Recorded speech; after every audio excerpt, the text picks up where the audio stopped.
PDT संपादित करें। अरे, मैं अपने जीवन में जिस पहले व्यक्ति को पसंद करता हूँ उसे कैसे भूल सकता हूँ। बात बस इतनी है कि मैंने उसके आने की उम्मीद नहीं की थी। सू यून ने कड़वी मुस्कान के साथ कहा। वांग लिंग ने एक पल सोचा और फिर कहा, कैसा रहेगा कि मैं उससे पूछूं कि वह यहाँ किस लिए आए है। क्या दूसरों का आना असामान्य है, लेकिन उसका आना बहुत असामान्य है। आखिरकार वह हमारी बालिग नहीं है और मैंने उसे विशेष रूप से सूचित नहीं किया। कुछ देर सोचने के बाद सू यून ने आखिरकार सिर हिलाया। वांग लिंग को पता था कि सू यून को बाहर का माहौल पसंद नहीं है, इसलिए उसने उसे अपने साथ नहीं खींचा। इसलिए वह निंगजू की तलाश के लिए निजी कमरे से बाहर चला गया। ये निंगजू भी मौजूद माहौल के अनुरूप नहीं था। बाकी सभी लोग बहुत खुश लग रहे थे, लेकिन यह निंगजू कुछ लोगों के साथ एक जगह खड़ी थी, जैसे वह किसी को ढूंढ रही हो। निंगजू, तुम यहाँ क्यों हो? निंगजू की स्थिति देखने के बाद वांग लिंग सीधे आगे बढ़े। निंगजू चौंक गई। वह स्वाभाविक रूप से 3 वांग लिंग लोगों को जानती थी। आखिरकार सू यून की खोज को अस्वीकार करने से पहले सू यून और वह भी कुछ अच्छे दोस्तों में से एक थे। सिर्फ इसलिए कि सू यून की स्वीकारोक्ति विफल रही, रिश्ता अजीब और अपरिचित हो गया। इस तरह की बात सामान्य है। लगभग अधिकांश कबूलकर्ता और दोनों पक्ष पहले दोस्त थे, लेकिन ऐसा रिश्ता आसानी से अजीब भी हो सकता है। वैसे भी निंगजू ने जानबूझकर या अनजाने में सू यून से बचना शुरू कर दिया। अरे, मैं वांग लिंग, हमने कुछ समय से एक दूसरे को नहीं देखा है। वैसे सू यून कहाँ है? निंगजू का स्पष्ट रूप से कुछ उद्देश्य था, इसलिए वांग लिंग को नमस्ते कहने के बाद उसने सू यू के बारे में पूछा। क्योंकि वांग लिंग और अन्य लोगों के साथ उसका रिश्ता सिर्फ परिचितों का था, दोस्तों का नहीं। लाओ सू, उसे कुछ करना है और वह नहीं आ सकती। क्या गलत है? अगर तुम्हें उससे कुछ पूछना है तो तुम उसे बुला सकते हो, वांग लिंग ने संदेहपूर्वक कहा। जब निंगजू ने इसका उल्लेख किया तो उसे फिर से शर्मिंदगी महसूस हुई। अरे, लगता है उसने अपना मोबाइल फ़ोन नंबर बदल लिया है, निंगजू ने कमजोरी से कहा। उसे इस तरह देखकर वांग लिंग को मूल रूप से यकीन था कि निंगजू के पास सू यून से मदद मांगने के लिए कुछ है। ठीक है, फिर अगर तुम्हें कुछ कहना है तो बस मुझे बताओ और मैं उसे बताने में तुम्हारी मदद कर सकता हूँ, वांग लिंग ने कहा। निंगजू फिर से गहरी सोच में पड़ गई, लेकिन थोड़ी देर की उलझन के बाद वह फिर भी बोली। मेरी बेटी बीमार है और सर्जरी के लिए पैसे की ज़रूरत है। मेरे पास वास्तव में कोई अन्य विकल्प नहीं है, इसलिए मैं बिना बुलाए यहाँ आ गई। मुझे उम्मीद है कि वह मेरी मदद कर सकता है। निंगजू ने अंततः अपना उद्देश्य प्रकट किया। वांग लिंग चौंका, इसलिए उसने स्थिति के बारे में सावधानी से पूछा। वह जानता था कि निंगजू शादीशुदा थी और सू यून को यह भी पता था कि कॉलेज से स्नातक होने के तुरंत बाद जब वह 22 साल की थी तब उसकी शादी हो गई थी। उस समय सू यून इस खबर से काफ़ी देर तक दुखी रहीं। मेरी शादी 22 साल की उम्र में हुई थी और अब 5 साल बीत चुके हैं और बच्चे पैदा करना सामान्य बात है। लेकिन वांग लिंग को यह उम्मीद नहीं थी कि शादी के दूसरे साल ही निंगजू का तलाक हो गया। वांग लिंग का तलाक क्यों हुआ, इसके बारे में उसने ज़्यादा कुछ नहीं पूछा। वैसे भी वह अपनी बेटी की बीमारी के इलाज के लिए पैसे उधार लेने के लिए सू यून के पास आई थी। उनकी बेटी जन्मजात बीमारी से पीड़ित थी। साफ शब्दों में कहें तो यह एक जन्म दोष था। इसका पता बच्चे के जन्म के बाद चला। ठीक इसी वजह से उसके पति ने उसे तलाक दे दिया। बच्चे चले गए और उसके पति के परिवार को कोई परवाह नहीं थी। ये बीमारी लाइलाज नहीं है, लेकिन इसमें बहुत पैसा खर्च होता है, कम से कम 10 लाख या सैकड़ों हजारों। उसने सैकड़ों हजार जुटाए और उधार लिए और अभी भी लगभग 10 लाख बचे थे। वास्तव में कोई दूसरा रास्ता नहीं था। जब उसने इलाज छोड़ने के लिए खुद को इस्तीफा दे दिया था तो उसने अचानक स्कूल में नृत्य प्रमुखों के एक समूह को देखा और कहा कि सू यून और अन्य लोगों ने एक कंपनी शुरू की है और बहुत पैसा कमा रहे हैं, इसलिए वह मदद नहीं कर सकी लेकिन आ गई। ये शर्मनाक हो सकता है, लेकिन अपनी बेटी को जीवित रखने के लिए निंगजू के पास करने के लिए कुछ नहीं था, इसलिए वह बेशर्मी से यहाँ आए। मुझे उम्मीद नहीं थी कि ऐसा कुछ होगा। आपके पूर्व पति और ससुराल वाले बहुत आगे निकल गए, है ना? आप उन पर मुकदमा क्यों नहीं करती? वांग लिंग ने पूछा। जैसे ही उसने यह उल्लेख किया, निंगजू रोने से नहीं रोक सकी। उनके पति के परिवार को लगा कि पहली संतान दोषपूर्ण बेटी है, उसे बस हार मान लेनी चाहिए, इसलिए उसने अपने बेटे को बच्चा छोड़ने के लिए मजबूर किया, लेकिन बच्चा पहले ही पैदा हो चुका था और कोई इलाज नहीं था। इसके अलावा कानून ऐसा नहीं करता। परित्याग की अनुमति दी और निंगजू नहीं चाहती थी और फिर उन्होंने तलाक ले लिया। मैं कई वर्षों से अपनी बेटी के साथ अकेले रह रहा हूँ। दुर्भाग्य से पिछले साल से बच्चे में विभिन्न असामान्य लक्षण दिखाई देने लगे। जब मैं जांच के लिए अस्पताल गया तो मैंने पाया कि जन्मजात दोषों का सिलसिला शुरू हो गया था। अरे, मैं समझ गया, बस एक क्षण रुकें। सू यून की बहन यहाँ है, मैं उससे पूछूंगा, वांग लिंग ने कहा। निंगजू ने सिर हिलाया। इससे कोई फर्क नहीं पड़ता कि वह पैसे उधार ले सकती थी या नहीं, निंगजू ने कम से कम इसके लिए लड़ाई लड़ी। यदि वह वास्तव में इसमें मदद नहीं कर सकती तो वह किसी को दोष नहीं दे सकती। वांग लिंग निजी कमरे में लौट आए और सू यून को निंगजू के बारे में विस्तार से बताया। दूसरा भाई, शायद यही हुआ है। तुम मदद करना चाहते हो या नहीं? वांग लिंग ने पूछा। सू यून का मूड इस समय विशेष रूप से स्थिर नहीं था। उसकी आंखें गुस्से से भरी थीं। उसे उम्मीद नहीं थी कि जिस लड़की को वह उस समय पसंद करती थी उसका जीवन इन वर्षों में इतना कठिन होगा। निस्संदेह वह उस गैरजिम्मेदार आदमी से नाराज थी। अगर उसने उस लड़के को देखा तो सू यून उसे सबक सिखा सकती है। ओल्ड वांग, क्या आपको अभी भी मुझसे इस बारे में पूछने की ज़रूरत है? आपको मेरे चरित्र को समझना चाहिए। मेरी नज़र में पैसा अब बेकार कागज़ की तरह है और अगर मैं इसे रखता हूं तो ये बेकार है। कृपया मेरी मदद करें, सू यून ने कड़वी मुस्कान के साथ कहा। वांग लिंग को पता था कि सू यून निश्चित रूप से मदद करेगी। हाँ, क्या आप उससे मिलना चाहते हैं? जीवन में पछतावा होगा। मुझे लगता है कि आपके पास भी उससे कहने के लिए बहुत कुछ है। क्यों न इस अवसर का उपयोग बातचीत के लिए किया जाए? वांग लिंग ने कहा। सू यून ने कुछ देर सोचा, फिर सिर हिलाया। उसके पास निंगजू से पूछने के लिए प्रश्न थे। अब जब हमारे पास यह अवसर है, यदि हम इसे चूक गए तो हो सकता है कि कोई भविष्य न हो। जब वांग लिंग ने सू यून को सिर हिलाते हुए देखा तो वह तुरंत निंगजू को लाने के लिए गया। निंगजू, कृपया सू यू से अकेले में बात करें। वह सू यून की जुड़वां बहन है और आपके और सू यून के बारे में जानती है। वांग लिंग ने कहा। निंगजू ने सिर हिलाया और थोड़ी चिंता के साथ निजी कमरे में चली गई। निजी कमरे में प्रवेश करने के बाद सुयू तुरंत खड़ी हो गईं, लेकिन उन्हें नहीं पता था कि कैसे बोलना है। निंगजू ने भी अपने सामने वाली महिला को अजीब नज़रों से देखा जो सुयून की तरह ही दिखती थी। ये आंखें और भावनाएं इतनी परिचित क्यों हैं?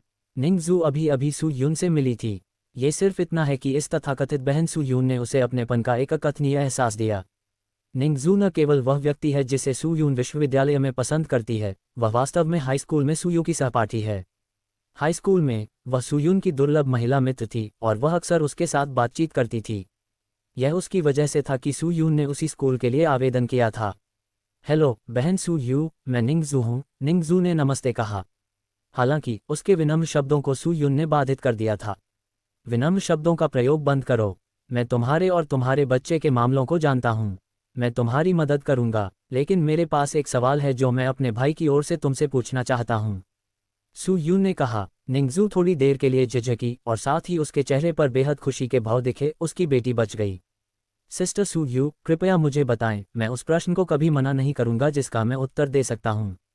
क्या ऐसी कोई और बात है जिसका निंगजू अब उत्तर नहीं दे सकता? वह अब पहले जैसी अमीर लड़की नहीं रही।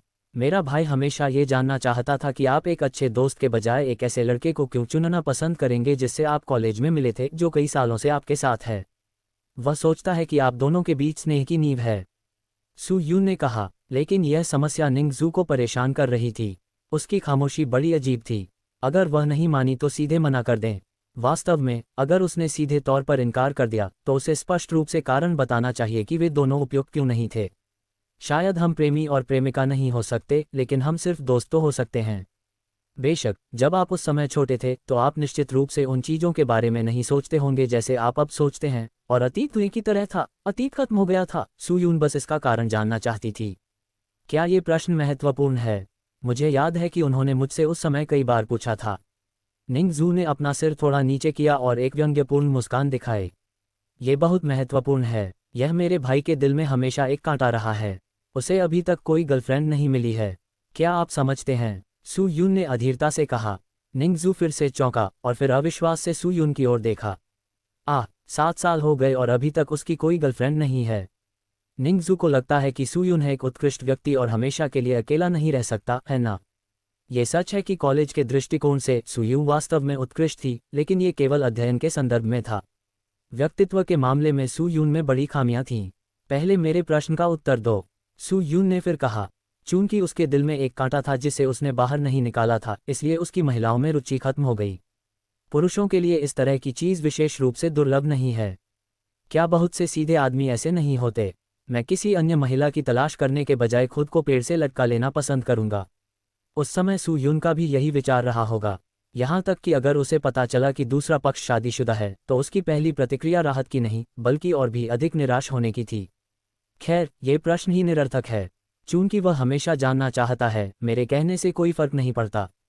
कॉलेज खत्म होने के बाद मैंने अपने पूर्व पति से शादी कर ली क्योंकि मेरा छोटा भाई स्कूल में एक लड़ाई में घायल हो गया था। लोग दूसरे पक्ष का परिवार सुलह करने से पहले 700,000 युआन चाहता था। मेरे पिता के पास अपने एक सहपाठी के पास जाने और कुछ पैसे उधार लेने के अलावा कोई विकल्प नहीं था, लेकिन दूसरे पक्ष के अनुरोध पर हाँ।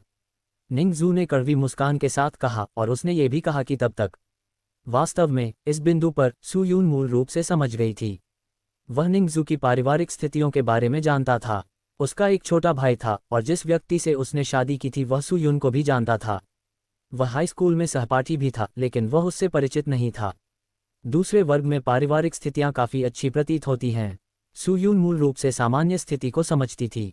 निंगजू के भाई ने किसी को घायल कर दिया, शायद मामूली चोट नहीं। वह पहले से ही हाई स्कूल में था और उसकी उम्र 16 वर्ष से अधिक रही होगी। दूसरे पक्ष को उसे केवल 2 विकल्प देने थे, या तो इसके लिए भुगतान करना था या निंगजू के भाई को किशोर हिरासत केंद्र में भेजना था। उस समय उन्होंने जो कहा उसके अनुसार पारिवारिक परामर्श का परिणाम यह है कि उन्हें कम से कम 5 साल जेल की सजा होगी। इसमें कोई आश्चर्य नहीं कि सू यून को हमेशा लगता था कि उस दौरान निंगजू स्तब्ध थी। कुछ समय के लिए उसने घर जाने के लिए छुट्टी भी मांगी, शायद इस मामले से निपटने के लिए। दूसरे पक्ष ने 700,000 युआन का मुआवजा मांगा, लेकिन निंगजू का परिवार कभी भी इसका भुगतान नहीं कर पाएगा। फिर जिस पक्ष ने पैसा उधार लिया था उसने अवसर का लाभ उठाते हुए निंगजू के माता पिता से निंगजू को अपने बेटे से शादी करने देने के लिए कहा, और फिर वे पैसे उधार लेने और शादी की प्रतीक्षा करने के लिए तैयार थे। 700,000 युआन को वापस भुगतान करने की कोई आवश्यकता नहीं है, बस इसे उपहार राशि के रूप में मानें। क्या निंगजू के माता पिता के पास इस शर्त को अस्वीकार करने का कोई कारण है? नहीं। अपने माता पिता के बार बार समझाने के बाद मैं अंततः अपने भाई को किशोर हिरासत केंद्र या जेल में जाने से रोकने के लिए सहमत हो गया। ठीक है, अब हर चीज़ का कारण स्पष्ट है। सू यून के दिल का कांटा भी इसी क्षण निकल गया। इससे कोई फर्क नहीं पड़ता कि निंगजू ने उससे झूठ बोला या नहीं, उसे एक कारण की ज़रूरत थी। लोग ऐसे ही होते हैं। यदि यह स्पष्ट नहीं है तो यह सिर्फ एक दाना है।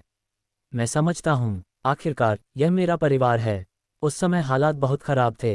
अरे, अगर मैंने कुछ साल पहले विकास किया होता तो शायद ये स्थिति नहीं होती। सू यून ने अपने दिल में दुखी होकर कहा। निंगजू भी चुप हो गई। दरअसल उस समय उसके पास कोई विकल्प नहीं था। यदि सू यून का परिवार पैसे लेकर आ सकता है तो वह बिना किसी हिचकिचाहट के सू यून के साथ रहने के लिए सहमत हो सकती है। आखिरकार वे अच्छे दोस्त थे, इसलिए ये चुनना बेहतर था कि एक अजनबी मजबूत होना चाहिए। लेकिन उस स्थिति में वह सू यून से कैसे बात कर सकती थी? उसका भी स्वाभिमान है और लोग ऐसे ही होते हैं। वह परिचितों और दोस्तों के सामने अपनी कमजोरी दिखाने के बजाय अजनबियों द्वारा अपनी गरिमा को रौंदना पसंद करेगी। इसलिए वह उस समय सू यून की पूछताछ को चुप्पी के साथ ले रही थी। खुद को सहज और सू यून को सहज बनाने के लिए उसने सू यून के साथ सभी संपर्क खत्म करने की पहल की। आखिरकार मामला यहाँ तक पहुँच गया था और दीर्घकालिक दर्द उतना अच्छा नहीं था जितना कि अल्पकालिक दर्द। अरे, जीवन ऐसा ही है, आपके पास कोई विकल्प नहीं है। निंगजू ने आह भरी। हाँ, दुनिया अप्रत्याशित है। कौन जानता है कि कल कैसा होगा। चलो, मुझे उस अस्पताल में ले चलो जहाँ तुम्हारी बेटी है, ये देखने के लिए कि बच्चे के अच्छे इलाज में कितना खर्च आएगा। सू यूहे ने राहत भरी नज़र से कहा। निंगजू ने सिर हिलाया, लेकिन जब सू यून कमरे से बाहर निकलने ही वाली थी तभी निंगजू अचानक चली गई। चिल्लाया, सू यून। आवाज़ अचानक थी और बिल्कुल वैसी नहीं थी जैसी सू यून को उम्मीद थी, इसलिए उसने सहजता से जवाब दिया। क्या गलत? सू यून ने पलटकर पूछा। लेकिन जैसे ही यह जवाब सामने आया, सू यून ने तुरंत खुद को चेहरे पर थप्पड़ मारना चाहा। बगल में सू रोइन अपने माथे को रगड़ने से खुद को नहीं रोक सकी और फिर अवाक चेहरे से सू यून की ओर देखा। उसने महसूस किया कि सू यून को थोड़ा चक्कर आ रहा था और वह बिल्कुल भी शांत नहीं थी, लेकिन निंगजू ने कुछ नोटिस किया था। सटीक रूप से कहें तो जब सू यून मंच से नीचे आए और निंगजू के पास से गुजरी तो उसने और निंगजू ने कुछ देर तक एक दूसरे को देखा। उस समय निंगजू ने इस तथाकथित सू यू पर गंभीरता से संदेह किया। ये बहुत अजीब था कि वह एक इंसान की तरह दिखता था। वे एक जैसे दिखते हैं लेकिन उनकी आंखें कभी नहीं बदलतीं।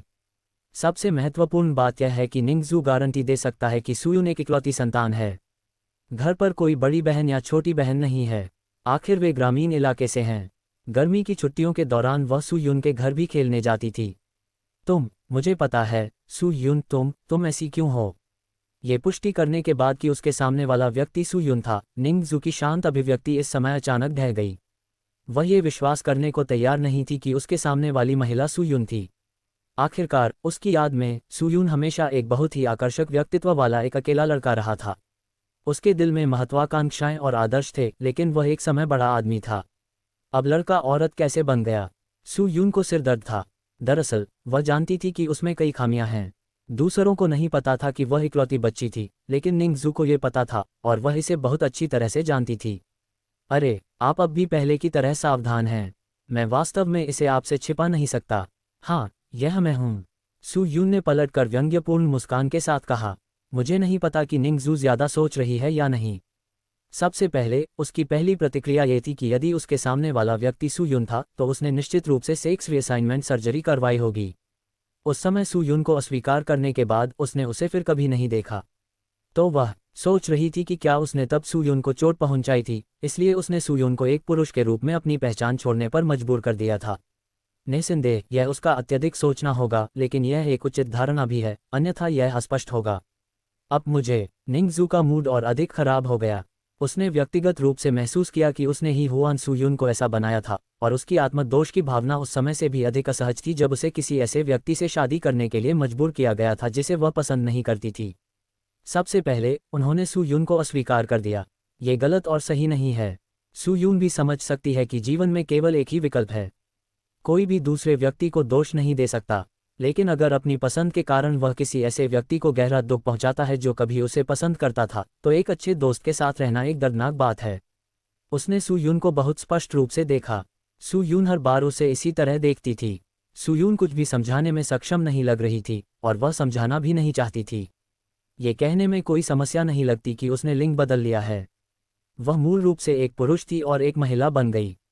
मेरे साथ कुछ हुआ है, लेकिन निंगजू, तुम्हें ज्यादा सोचने की जरूरत नहीं है। वास्तव में इसका तुमसे कोई लेना देना नहीं है, सू यून ने समझाया। लेकिन निंगजू निश्चित रूप से सू यून के स्पष्टीकरण पर विश्वास नहीं करना चाहता था। उसे लगा कि सू यून उसे सांत्वना दे रही है। पुरुष हो या महिला, हर किसी की खूबसूरत कल्पनाएं होती हैं। निंगजू का जीवन भले ही असफल रहा हो, लेकिन उसके दिल में अभी भी शुद्ध भूमि का एक टुकड़ा है, और शुद्ध भूमि का वह टुकड़ा उसके दिल का सबसे अच्छा समय है। सू यून के साथ बातें करना और हंसना, मजाक करना और भविष्य के बारे में अपने दुख और कल्पनाओं के बारे में एक दूसरे को बताना, लेकिन ये कल्पनाएं आज रह गईं। ये सब मेरी गलती है। मुझे आपको पहले ही यह स्पष्ट कर देना चाहिए था। निंगजू के दिल की ताकत पूरी तरह से खत्म हो गई, और वह अपने आंसू नहीं रोक सकी। हालांकि उसे गलतफहमी हुई कि मुझे इसे कैसे कहना चाहिए, लेकिन परिणाम उसके सामने एक अटल सत्य था जिसे बदला नहीं जा सका। सू यून ने निंगजू की ओर देखा जो भावनात्मक रूप से टूट गई थी और मदद नहीं कर सकी, लेकिन आगे बढ़ी और उसे गले लगाने का साहस जुटाया। पहले भी मुझमें ये साहस नहीं था, क्या अब भी मुझमें ये साहस नहीं है? भले ही वे एक साथ नहीं हो सकते थे, कम से कम सब कुछ स्पष्ट रूप से समझाए जाने के बाद सू यून अभी भी दूसरे पक्ष को अपने जीवन में विपरीत लिंग का सबसे अच्छा दोस्त मानती थी। आखिरकार पुरुष सबसे अच्छे दोस्त होते हैं और महिलाएं सबसे अच्छी दोस्त अलग हैं। ये सब खत्म हो गया है। सब कुछ ठीक हो जाएगा। मैंने अपनी वर्तमान पहचान को अपना लिया है। अतीत धुएं की तरह है। अतीत की अप्रियता को भूल जाओ।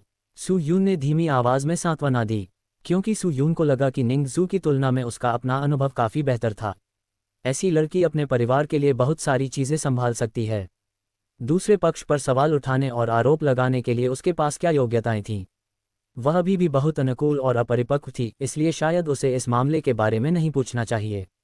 वैसे भी उसने पहले ही उसकी मदद करने का फैसला कर लिया था। धीरे धीरे समय बीतता गया। लगभग आधे घंटे बाद सू यून ने निंगजू को निजी कमरे से बाहर निकाला। वांग लिंग बाहर खड़ा था। वह निजी कमरे में अधिकांश बातचीत सुन सकता था और समझ सकता था कि क्या हुआ था। ओल्ड वांग, आप खुद तय कर सकते हैं कि यहाँ क्या हो रहा है। निंगजू और मैं अस्पताल जाएंगे, सू यून ने वांग लिंग से कहा। वांग लिंग ने जोर से सिर हिलाया। अरे, समझ गया, आगे बढ़ो, मैं तीसरे और चौथे बच्चों को समझाऊंगा और किसी को तुम्हें वहां भेजने के लिए कहूंगा, वांग लिंग ने उत्तर दिया। इस तरह सू यून निंगजू को कार्यक्रम स्थल से बाहर ले गया और फिर उस कार में बैठ गया जिसने पहले सू यून को उठाया था और जियांगजू शहर के सबसे बड़े अस्पताल में गया था। कार में सू यून निंगजू का हाथ पकड़े रही और निंगजू अपना सिर नीचे झुकाती रही।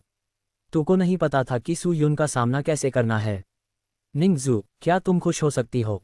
मैंने तुमसे कहा था कि तुम्हारे पास मुझसे माफ़ी मांगने के लिए कोई जगह नहीं है, और मुझे नहीं लगता कि तुम्हारे द्वारा मुझे अस्वीकार करने में कुछ भी गलत है। मुझे बस एक उत्तर चाहिए और अब मुझे यह उत्तर मिल गया है। भले ही हम अब साथ नहीं रह सकते, लेकिन हम अपनी पहचान बदल सकते हैं। हम पहले अच्छे दोस्त थे और अब हम अच्छे दोस्त बन सकते हैं, ठीक है? जब तक आप मुझे नापसंद नहीं करते, मैं पहले एक आदमी था। सू यून ने मजाक करना शुरू कर दिया। मुझे नहीं, मुझे बस थोड़ा सा नहीं, इसकी आदत नहीं है। निंगजू सू यून को कैसे नापसंद कर सकती थी? वह बस खुद को नापसंद करती थी। आखिरकार वह अब वह मासूम लड़की नहीं रही जो तब थी। बस इसे नापसंद मत करो, चिंता मत करो, सब ठीक हो जाएगा। सू यून फिर मुस्कुराए। सू यून के सांत्वना भरे शब्दों को बार बार सुनकर निंगजू के दिल में अचानक एक विचार आया जो उसने पहले कभी नहीं किया था। यानी उसने उस लड़के को निराश करने के लिए खुद को बलिदान कर दिया जो उससे सच्चा प्यार करता था। क्या उसे सचमुच इसका पछतावा नहीं था? अगर उसने अपने पूर्व अच्छे दोस्त से शादी कर ली तो क्या उसका जीवन अलग होगा? जब निंगजू ने ये सोचा तो उसने फिर से आह भरी। सच कहूं तो अगर उसे दोबारा कोई विकल्प चुनने के लिए कहा जाए तो वह शायद कोई दूसरा विकल्प चुन सकती है। वह तब भी बहुत छोटी थी। प्रत्येक व्यक्ति को अपने कृत्य के लिए उत्तरदायी होना चाहिए। उसे अपने परिवार पर हुए परिणामों की कीमत क्यों चुकानी होगी? और फिर उसकी जिंदगी बर्बाद कर दो। क्या यह उपयोगी है? इतने सालों में वह घर नहीं गई। सटीक रूप से कहें तो खुद को बेचने के बाद वह कभी वापस नहीं गई। वह घर अब घर जैसा नहीं लगता। परिवार में किसी ने भी बेटी की बीमारी के लिए एक पैसा भेजने की पहल नहीं की। क्या कहा जा सकता है? ऊनी कपड़े। मानव स्वभाव कसौटी पर खरा नहीं उतर सकता।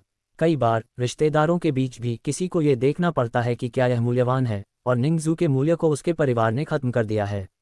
बेशक वास्तविकता अक्सर इतनी अपमानजनक होती है, और ऐसे लोग भी हैं जो निंगजू से भी अधिक दुखी हो सकते हैं। मानव स्वभाव की जटिलता आपकी कल्पना से परे है और कुछ भी असंभव नहीं है। एक क्षण बाद सू यून और निंगजू जियांगजू सेंट्रल अस्पताल के एक वार्ड में खड़े थे। माँ, आप वापस आ गईं। बिस्तर पर एक बेहद कमज़ोर लड़की थी। जब लड़की ने अपनी माँ को एक खूबसूरत बड़ी बहन के साथ वापस आते देखा तो उसने तुरंत नमस्ते कहा। सू यून ने उस छोटी लड़की को देखा जो लगभग वाद्ययंत्रों से ढकी हुई थी, और उसके दिल में थोड़ी चुभन महसूस हुई। भगवान, इतने साल के बच्चे के साथ ऐसा व्यवहार क्यों करेगा? सुश्री निंगजू, क्या आपने इसके बारे में सोचा है? आपका बच्चा अधिक समय तक जीवित नहीं रह पाएगा। यदि कोई इलाज नहीं किया गया तो उसके पास जीने के लिए केवल 1 महीना ही बचा होगा। बच्चे के इलाज के लिए जिम्मेदार डॉक्टर ने कहा। सू यून इस समय अपनी आध्यात्मिक चेतना से बच्चे की शारीरिक स्थिति को स्कैन कर रही थी। मैं इसे कैसे कहूँ, इस बच्चे के साथ सबसे बड़ी समस्या यह है कि शरीर में प्रतिरक्षा अंग पूरी तरह से विकसित और खराब नहीं है। सीधे शब्दों में कहें तो यह एक प्रतिरक्षा प्रणाली विकार है। अंग प्रत्यारोपण ही एकमात्र रास्ता था। अगर उसका अंग प्रत्यारोपण हुआ भी तो संभवतः उसे भविष्य में लंबे समय तक दवा लेनी पड़ेगी। यह असंभव था निंगजू के लिए इतना बोझ वहन करना। डॉक्टर, कृपया मुझे बताएं, अपनी उपचार योजना का पालन करने के बाद बच्चा कितने समय तक जीवित रह सकता है? सू यून ने पूछा। सू यून का प्रश्न इतना अचानक था कि उपस्थित चिकित्सक एक पल के लिए स्तब्ध रह गया। स्तब्ध होकर उसने अप्रसन्न होकर पूछा, आप कौन हैं और इसका आपसे क्या लेना देना है? डॉक्टर ने बुरी नज़र से पूछा। दूसरी तरफ निंगजू भ्रमित थी। उसने ये प्रश्न पहले कभी नहीं पूछा था और न ही पूछने का साहस किया। मैंने इस बच्चे के इलाज के लिए भुगतान किया है, लेकिन आपको मुझे ये बताना होगा कि क्या यह आपकी योजना के अनुसार ठीक हो सकता है? सू यून ने तीखी निगाहों से पूछा। सू यून से की तेज नज़रों ने डॉक्टर को बेवजह डराया, लेकिन जब उन्होंने सुना कि सूयू भुगतान करने को तैयार हैं तो उन्होंने सूयू को ऊपर से नीचे तक देखा, और ये देखने के बाद कि सूयू कोई सामान्य व्यक्ति नहीं हो सकता है, उन्होंने समझाने के लिए अपना मुंह खोला। यदि आप ऑपरेशन सफल होने के बाद लंबे समय तक एंटी रिजेक्शन दवाएं लेते हैं तो आपके 20 या 30 वर्ष तक जीवित रहने में कोई समस्या नहीं होनी चाहिए। जैसे ही ये शब्द निकले, निंगजू की अभिव्यक्ति फिर से कठोर हो गई। क्या आपने मुझे पहले क्यों नहीं बताया? निंगजू ने निराशा की दृष्टि से पूछा। जब डॉक्टर ने ये सुना तो उसने तुरंत प्रतिक्रिया दी। आपने भी नहीं पूछा? सू यून को इन अस्पतालों के विचारों का पता नहीं था। वे मरीजों के परिवारों को केवल ये बताएंगे कि अभी भी आशा है और वे जीवित रह सकते हैं, लेकिन वे मरीजों के परिवारों को ये बताने की पहल नहीं करेंगे कि अंतिम परिणाम क्या होगा। क्योंकि अगर आपसे कहा जाए कि इलाज से मरीज का जीवन केवल कुछ वर्षों तक ही चल सकता है तो कितने लोग इसका इलाज करेंगे? दिलचस्प है, तो मुझे बताओ, अगर तुम 20 या 30 साल तक जीवित रह सकते हो तो इसकी लागत कितनी होगी और क्या तुम्हारे शरीर पर कोई प्रभाव पड़ेगा? सू यून ने फिर पूछा। सू यून के तीखे सवालों से डॉक्टर भ्रमित हो गए और उन्हें समझ नहीं आ रहा था कि उनका उत्तर कैसे दिया जाए। जब सू यून ने दूसरी पार्टी को इस तरह देखा तो वह बात जारी नहीं रखना चाहती थी और निंगजू इस समय पूरी तरह से हताश थी।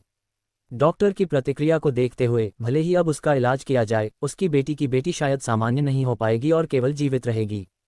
उनके 20वें दशक में इसे मृत्यु की सूचना माना जाता है और वह 20 वर्षों से अधिक समय तक दर्द में रह सकता है। निंगजू नहीं चाहती थी कि उसकी बेटी 20 साल से अधिक समय तक कष्ट सहे। इस दौरान अपनी बेटी को इस तरह दर्द में देखकर उनका दिल टूट गया। तकलीफ सहते रहने से बेहतर होगा कि इसे जल्द से जल्द खत्म कर दिया जाए। अगर कोई उम्मीद होती तो निंगजू हार नहीं मानती।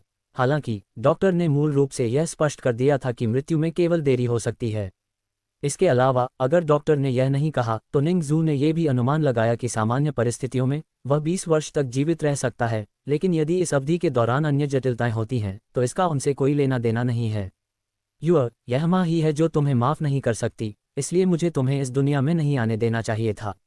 निंगजू छोटी लड़की के पास आए और हताश होकर बोली।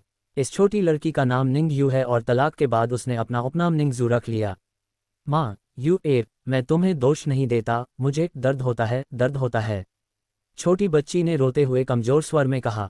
सू यून ने जोर से आह भरी, फिर एक तरफ चली गई और फ़ोन किया।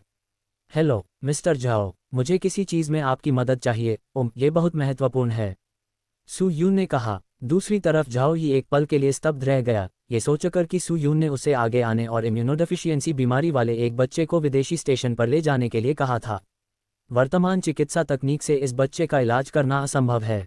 एकमात्र तरीका ये देखना है कि क्या विदेशी ब्यूरो कोई रास्ता खोज सकता है। झाओ ये अभी भी इस छोटे से मामले में मदद करेंगे, इसलिए उन्होंने तुरंत जियांगजू सिटी हेल्थ ब्यूरो को फ़ोन किया, हेल्थ ब्यूरो के निदेशक के साथ बातचीत की और फिर किसी को निंगयू के पास भेजा। फ़ोन कॉल के बाद सू यून निंगजू के पास चली गई। निंगजू, 1 मिनट रुकें। इम्यूनोडेफिशिएंसी रोगों में विशेषज्ञता वाली एक संस्था आपकी बेटी को लेने के लिए यहाँ आएगी। चाहे यह अस्पताल कितना भी इंतजार करे, मैं निश्चित रूप से इस बच्चे की जान बचाने में आपकी मदद करूंगा। सू यून ने निंगजू के चेहरे को थपथपाया। कंधा। जब निंगजू ने यह सुना तो उसे फिर से आशा महसूस हुई, लेकिन दूसरी तरफ उपस्थित डॉक्टर को सू यून ने अभी अभी डांटा था। वह पहले से ही बहुत गुस्से में थी और अब उसने सुना कि सू यून को कोई और मिल गया है। बच्चे का इलाज करो। क्या ये सही नहीं है? व्यापार चोरी। अरे मैडम, आप बहुत दूर जा रही हैं। इस बीमारी का इलाज कोई भी करे, आप कुछ नहीं कर सकते। ये वास्तव में मौत में देरी कर रहा है, उपस्थित चिकित्सक ने जल्दी से कहा। सू यून ने ठंडे स्वर में कहा, इसका आपसे कोई लेना देना नहीं है। जब मैं पैसे खर्च करता हूं तो मुझे उसे इस बेकार इलाज पर बर्बाद करने के बजाय सही जगह पर खर्च करना होता है। सू यून ने दुखी दृष्टि से कहा, आपको पता होना चाहिए कि यदि उपस्थित चिकित्सक उपचार की लागत पर बातचीत कर सकता है तो उसे बहुत अधिक कमीशन मिल सकता है, इसलिए उसका नाराज होना सामान्य है। लेकिन जब डॉक्टर को गुस्सा आने ही वाला था तभी एक बुजुर्ग डॉक्टर अचानक दरवाजे के बाहर आ गया। डॉक्टर अंदर आए और पूछा, अरे सू यून कौन है मिस सू? जैसे ही सू यून ने यह सुना वह समझ गई कि यह झाओ यी का संबंध होना चाहिए। मैं हूँ। सू यून ने सिर हिलाया। डायरेक्टर, आप यहाँ हैं। यह महिला सिर्फ परेशानी पैदा कर रही है।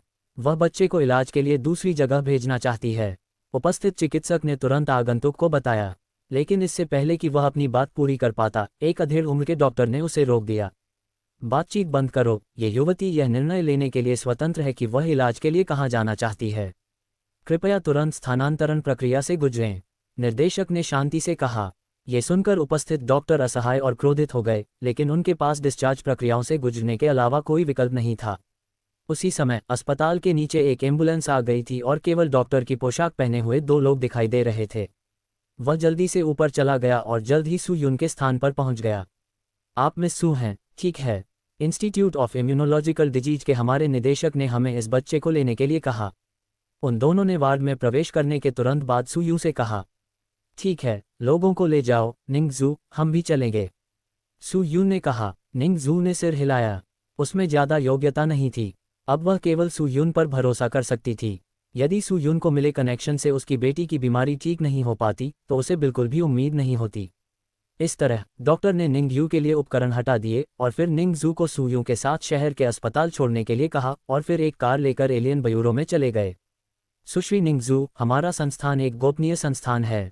कृपया बाद में आप जो देखते हैं उसके बारे में दूसरों को न बताएं, कार में मौजूद डॉक्टर ने याद दिलाया। निंगजू स्तब्ध थी, लेकिन उसने सिर हिलाया और सू यून ने उसे आश्वस्त किया।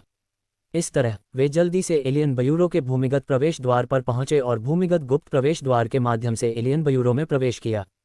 निंगजू को आश्चर्य हुआ जब उसने अपने आसपास की हर चीज़ को देखा, लेकिन उसने कोई और सवाल नहीं पूछा, क्योंकि उसकी बेटी का जीवन अब सबसे महत्वपूर्ण चीज़ थी और अन्य चीज़ें कुछ भी नहीं थीं। मिस सू, आप यहाँ हैं। क्या ये बच्चा उपचार का लक्ष्य है? झाओ यी ने जल्दी से पूछा। अच्छा तो जल्दी करो, सू यून ने सिर हिलाया। इस तरह उन दोनों ने झाओ यी का चिकित्सा कार्यालय तक पीछा किया। येरेन बयूरो के चिकित्सा कार्यालय को कम मत समझिए। यहाँ की सुविधाएं शहर के हॉस्पिटल से कहीं ज़्यादा हैं और डॉक्टर भी अजीब हैं। चिकित्सा कार्यालय ने सब कुछ तैयार कर लिया है और बस मरीज के आने का इंतजार कर रहा है। सुन यू, जल्दी करो और देखो कि क्या इस बच्चे की बीमारी ठीक हो सकती है। झाओ यी ने संकेत दिया। सुन यू ने सिर हिलाया और फिर तुरंत निंगजू को बच्चे को उसे सौंपने का इशारा किया। निंगजू के पास बच्चे को सन यू को सौंपने के अलावा कोई विकल्प नहीं था। सन यू बच्चे को अस्पताल के ऑपरेटिंग रूम में ले गई और निंगजू उसका पीछा करना चाहती थी, लेकिन झाओ यी द्वारा रोक दिया गया था। सुश्री निंग, हमारा स्थान गोपनीय है, आप अंदर नहीं जा सकते। क्या इसका इलाज किया जा सकता है? डॉक्टर आपको बाद में जवाब देंगे। आप और मिस सू पहले कुछ देर यहाँ बैठ सकते हैं, ये जल्द ही होगा, झाओ यी ने कहा। लेकिन सू यून साफ देख सकती थी कि अंदर क्या चल रहा था। निंगयू को एक बहुत ही विशेष सर्जिकल स्टैंड पर रखा गया था और सुनयू अपने शरीर के अंदर की स्थिति की जांच करने के लिए उपकरणों का उपयोग कर रही थी। वहां 4 सहायक भी थे, सभी लड़कियां। उनके बहनें। बड़ी बहन, इस बच्चे की स्थिति आशावादी नहीं है। ऐसा लगता है कि यह किसी प्राकृतिक अंग दोष के कारण हुआ है। जब तक दोष की भरपाई नहीं हो जाती, इसे ठीक नहीं किया जा सकता, एक महिला सहायक ने कहा। सन यू ने सिर हिलाया। ये थोड़ा परेशानी भरा जरूर था, लेकिन ऐसा लग रहा था कि इसे ठीक करना नामुमकिन नहीं है। अगर इसे बिल्कुल भी ठीक नहीं किया जा सका तो वह उसे बर्बाद नहीं करेंगी इसमें। लगभग इतना ही, मैं बाहर जाकर बात करूंगा, सन यू ने कहा। फिर ऑपरेशन से बाहर चली गईं और बाहर आ गईं। निंगजू ने सन यू को बाहर आते देखा और तुरंत स्थिति के बारे में पूछा। डॉक्टर कैसा है? क्या मेरी बेटी बच सकती है? निंगजू ने उत्सुकता से पूछा। मैडम, उत्तेजित मत होइए, इसे निश्चित रूप से बचाया जा सकता है। हमारे यहाँ अनक्लोनिंग तकनीक है, लेकिन इसमें समय लगता है। लेकिन चिंता न करें, बच्चे के अंगों को आधे साल तक क्लोन किया जा सकता है और फिर बच्चे के प्रतिरक्षा अंगों को बदला जा सकता है। बस इतना ही, सन यू ने कहा। इस तकनीक का उपयोग केवल विदेशी बयूरों द्वारा किया जा सकता है और सामान्य अस्पतालों द्वारा इसका आकस्मिक रूप से उपयोग नहीं किया जाएगा, क्योंकि जन्म, बुढ़ापा, बीमारी और मृत्यु स्वर्ग का पुनर्जन्म है। यदि यह विधि पूरी तरह से लोकप्रिय हो जाए तो पृथ्वी की जनसंख्या अनगिनत गुना होने की गारंटी हो सकती है और इसे कायम नहीं रखा जा सकता है। संतुलित। फिर मुझे नहीं पता इलाज में कितना खर्च आएगा, निंगजू ने अस्थायी रूप से पूछा। सन यू जवाब देना चाहता था, लेकिन झाओ यी की नज़र से वह रुक गया। सुन यू ने झाओ यी का रूप देखा और तुरंत उत्तर दिया। ओह सुश्री निंगजू, यह इस तरह है। ये तकनीक बहुत खास है और पैसा निश्चित रूप से बहुत अधिक है। हालांकि हमारे निदेशक और मिस सू के बीच बहुत अच्छे संबंध हैं, इसलिए चिकित्सा खर्च माफ कर दिया गया है। निंगजू फिर से चौंक गई और फिर उसकी नज़र सू यून पर पड़ी। वह महसूस कर सकती थी कि इलाज की लागत निश्चित रूप से एक बहुत बड़ी संख्या थी। दरअसल उसका अनुमान सही था। सन यू मूल रूप से निंगजू को बताना चाहती थी कि यह उपचार शुल्क बहुत अधिक है। शुरुआती कीमत कम से कम 100 मिलियन शब्द होनी चाहिए। आपको पता होना चाहिए कि यह तकनीक निश्चित रूप से जीवन और मृत्यु को उलट देने वाली तकनीक है। बेशक ये केवल उन लोगों पर काम करता है जो अभी तक मरे नहीं हैं। कुछ अंग और अंग ऐसे भी होते हैं जिनका क्लोन नहीं बनाया जा सकता। सू यून, मैं वास्तव में नहीं जानता कि आपको कैसे धन्यवाद दूं। निंगजू ने सू यून को गले लगाया और उसके दिल का बड़ा पत्थर शांत हो गया। ये ठीक है, ये ठीक है। उस स्थिति में चलो पहले चलते हैं। श्री झाओ, कृपया हमें सवारी देने के लिए किसी को भेजें। सू यून ने संकेत दिया, लेकिन निंगजू जाना नहीं चाहता था। क्या मैं यहाँ रह सकता हूँ? निंगजू अभी भी चिंतित थी। आखिर वह समझ ही नहीं पाई कि यह जगह कहाँ है। लेकिन झाओ यी ने अपना सिर हिला दिया। नहीं सुश्री निंग, हमारा स्थान एक गोपनीय संस्थान है। आपके लिए यहाँ रहना असुविधाजनक है, लेकिन चिंता न करें, जब आपकी बेटी ठीक हो जाएगी तो हम आपको सूचित करेंगे। आपके यहाँ रहने का कोई मतलब नहीं है, झाओ यी ने कहा। सड़क। निंगजू ने ये सुना और फिर सू यून की ओर देखा। सू यून ने उसकी ओर अपना सिर हिलाते हुए कहा कि मैं कुछ नहीं कर सकती। हताशा में निंगजू केवल सू यून का अनुसरण कर सकता था और विदेशी बयूरो छोड़ सकता था। निंगजू, तुम कहाँ रहती हो? मैं तुम्हें वहाँ भेज दूंगा, सू यून ने पूछा। निंगजू ने तुरंत सू यून को बताया कि वह कहाँ रहती है। उसने शहर के अस्पताल से कुछ ही दूरी पर एक कमरा किराए पर लिया। हालांकि जब सू यून और निंगजू आवास पर पहुंचे तो सू यून चुप हो गई, क्योंकि यह स्थान शिपिंग कंटेनरों से परिवर्तित एक साधारण आवासीय क्षेत्र है और यहाँ रहने वाले लोग अव्यवस्थित हैं। चूंकि मेरी बेटी अब यहाँ नहीं है, इसलिए अब ऐसी जगह रहने की कोई ज़रूरत नहीं है। ऐसा नहीं था कि सुयून को इस तरह की जगह पसंद नहीं थी, बल्कि यह जगह निंगजू जैसी महिला के लिए सुरक्षित नहीं थी। तुम अपना सामान पैक करो और मैं तुम्हें रहने के लिए एक अलग जगह पर ले जाऊंगा। सुयून ने कहा, इसकी कोई ज़रूरत नहीं है ना? मैं तुम्हें पहले ही काफ़ी परेशान कर चुका हूँ। निंगजू ने चतुराई से कहा। सुयून ने तुरंत उसकी ओर अपनी आंखें घुमाईं। बकवास बंद करो, क्या तुम अब भी मुझे दोस्त मानते हो? सुयून ने पूछा। सुयून की कठोरता से निंगजू असहाय थी, इसलिए उसने जल्दी से अपनी चीजें पैक की, फिर एक पैकेज के साथ बाहर चली गई। सुयू मूल रूप से निंगजू को घर ले जाना चाहती थी, लेकिन घर पर अन्य लोग थे और उसके आसपास रहना सुरक्षित नहीं था। इसलिए सुयून ने एलियन ब्यूरो से बहुत दूर निंगजू के लिए एक होटल ढूंढा। क्या होटल में रहना बहुत महंगा नहीं है? मुझे वहाँ कई महीनों तक रहना पड़ सकता है। निंगजू ने कुछ चिंता के साथ कहा। बस इसे रहने दो, मैं आज जल्दी में था और कुछ भी तैयार नहीं किया। बस एक रात के लिए यहाँ रुको और मैं कल तुम्हारे लिए एक उपयुक्त घर ढूंढूंगा। मुझसे मत पूछो कि कितना खर्च होगा, मुझे पैसे की परवाह नहीं है। सुयून ने निंगजू के सभी विचारों को दूर करते हुए कहा। निंगजू ने गहरी सांस ली। अब सुयून पर उसका जो बकाया था उसे पहली बार में चुकाया नहीं जा सका। सुयून ने कहा कि यह वही होगा जो वह कहेगी। उसकी मूल इरादा यह था कि वह अपने जीवन में सुयू के लिए कुछ नहीं कर पाएगी।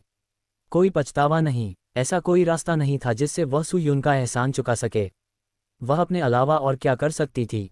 ठीक है, कुछ मत कहो। अच्छा, आराम करो। वास्तव में मेरे पास कुछ चीज़ें हैं जिन्हें मैंने अभी तक पूरा नहीं किया है। मैं उन्हें पूरा करने के बाद आपके पास वापस आऊँगा, सुयून ने कहा। निंगजू को पता था कि सुयून को अभी भी कुछ करना है, इसलिए उसने सिर हिलाया। ठीक वैसे ही सुयून जल्दी से क्लब में वापस आ गई। कुछ घंटों तक इधर उधर जाने के बाद कार्यक्रम स्थल पर मौजूद अधिकांश मेहमान चले गए थे। केवल वांग लिंग और अन्य लोग बचे थे, साथ ही फैंग लैनलान भी, जो दावत कर रहा था। क्या ये लड़की सुयू द्वारा नहीं लाई गई है? वह अभी भी क्यों खा रही है? मुझे लगता है कि उसके पास खाने के लिए पर्याप्त नहीं है। लिक्यूई और अन्य 3 भोज की मेज पर बैठे शराब पी रहे थे और बातें कर रहे थे। कौन जानता है, क्या सुयू का मामला अभी तक सुलझा नहीं है? क्या वह वापस नहीं आ रही है? यांग फैन ने भी पूछा। वांग लिंग ने अपना सिर हिलाया। नहीं, ये लड़की यहीं है, वह उसे लेने जरूर आएगी। वांग लिंग ने कहा। निश्चित रूप से। जैसे ही उन्होंने बोलना समाप्त किया, सुयू अंदर चली गईं। सुयू ने पहली बार फैंग लानलान पर नजर डाली। ये देखने के बाद कि फैंग लानलान ठीक है, वह वांग लिंग और अन्य लोगों के पास आए। क्षमा करें, क्या बाकी सभी लोग चले गए हैं? सुयू ने पूछा। ये ठीक है, वे सभी चले गए हैं। वैसे क्या निंगजू का मामला निपट गया है? वांग लिंग ने पूछा। सुयून ने सिर हिलाया, फिर सीट पर जाकर बैठ गई। ये भोज मेज विशेष रूप से सुयून और उन तीनों के लिए आरक्षित थी। ये कई वर्षों के बाद पुनर्मिलन है। ये सिर्फ इतना है कि यांग फैन और ली क्यूई ने सुयून को बहुत अजीब तरीके से देखा। वे सुयू के परिवार को बहुत अच्छी तरह से नहीं जानते होंगे, लेकिन समस्या यह है कि उनके सामने तथाकथित सुयू की बहन उन्हें बहुत अजीब लगती है। एक मजबूत और परिचित भावना के साथ ये भावना उपस्थिति से नहीं आती है। इसके अलावा सुयून क्यों नहीं आई, लेकिन उनकी बहन उद्घाटन समारोह की मेजबानी करने आईं। वांग लिंग के इरादे के अनुसार उनकी कंपनी को वास्तव में उसके सामने वाली महिला द्वारा वित्त पोषित किया गया था, न कि सुयून द्वारा। सैद्धांतिक रूप से कहें तो सुयून की बहन को उन्हें एक साथ पैसा कमाने के लिए ले जाने की कोई ज़रूरत नहीं थी। हकीकत में वह उनके प्रति कुछ ज़्यादा ही दयालु थी। ठीक है सुयू, चलो एक ड्रिंक लें और कंपनी को बेहतर और बेहतर होने के लिए बधाई दें। वांग लिंग खड़े हुए और मुस्कुराते हुए कहा। गतिरोध तोड़ने के लिए हमें अभी भी वांग लिंग की आवश्यकता है। जब सुयून ने यह सुना तो उसने भी मेज पर रखा जूस उठा लिया। सुयून ने शराब नहीं पी थी, इसलिए वांग लिंग ने पहले ही उसे एक गिलास जूस पिला दिया। ठीक है, अपने भाई की ओर से मैं चाहता हूं कि आप कंपनी को और बेहतर बनाएं। सुयून भी मुस्कुराए। यांग फैन और ली क्यूई थोड़ा शर्मिंदा लग रहे थे। वैसे भी उनके सामने सुयू से उन्हें बहुत अजीब गंध आ रही थी और वे स्पष्ट रूप से नहीं बता सके। हालांकि वे सुंदर थे और उनका फिगर अच्छा था, सुयून के साथ अधिक संपर्क होने के बाद उन्हें लगा कि एक महिला के लिए एक पुरुष की भावनाएं जल्दी से गायब हो जाती हैं। कैसे वे महसूस करते हैं? वहाँ बिना किसी विरोधाभास वाला माहौल है, ठीक वैसे ही जैसे वे अक्सर साथ में खाना खाते और बातें करते थे। ये भावना उन्हें सामने वाले व्यक्ति के लिंग को नज़रअंदाज करने पर मजबूर कर देगी। साफ शब्दों में कहें तो ये बहुत परिचित होने का एहसास है जो उन्हें असहज महसूस कराता है। उन्हें एक तरह का भ्रम हो गया था। ठीक है, मैं आपको यहाँ बाधा नहीं डालूंगा। वांग लिंग, वह और मैं पहले वापस जाएंगे। मैं अब भी वही बात कहता हूँ। मुझे उम्मीद है कि आप अपना मूल इरादा नहीं भूलेंगे और कंपनी के लिए अच्छा काम करेंगे। मैं उस दिन का इंतजार कर रहा हूं जब कंपनी का काम जारी किया जाएगा। सू यून मुस्कुराए। वांग लिंग और अन्य 3 ने सिर हिलाया जबकि सू यून ने आगे बढ़कर फैंग लैनलान को खींच लिया, जो अभी भी भारी मात्रा में खा रहा था। मेरा अभी तक पेट नहीं भरा है, फैंग लैनलान ने बिना खाए भोजन को देखते हुए कहा। मैं अंततः उस व्यक्ति को वापस ले आया। ये सू यून आखिर क्या कर रही है? वह फैंग लैनलान को यहाँ अकेले कैसे रहने दे सकती है? सौभाग्य से कुछ नहीं हुआ, एलियन ब्यूरो के गुप्त मास्टर ने कहा। सू यून का मूड आज खुश नहीं कहा जा सकता, लेकिन उदास भी नहीं कहा जा सकता। वैसे भी ये बहुत जटिल है। यह उस गांठ को सुझाने का एक उद्घाटन समारोह है जो कई वर्षों से उसके दिल में दबी हुई है। हालांकि अपने भाइयों से उनकी मूल पहचान न मिल पाना एक कठिन समस्या बन गई है।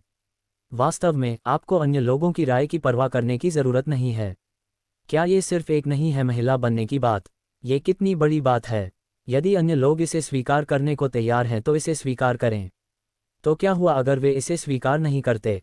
क्या वे अब भी तुम्हें खा सकते हैं? सू यून के दिमाग में सू रोइन की आवाज़ गूंजी। शब्दों का यही मतलब है, लेकिन इसे संभालना काफ़ी जटिल है। इसका सू यून के स्वभाव से कुछ लेना देना है।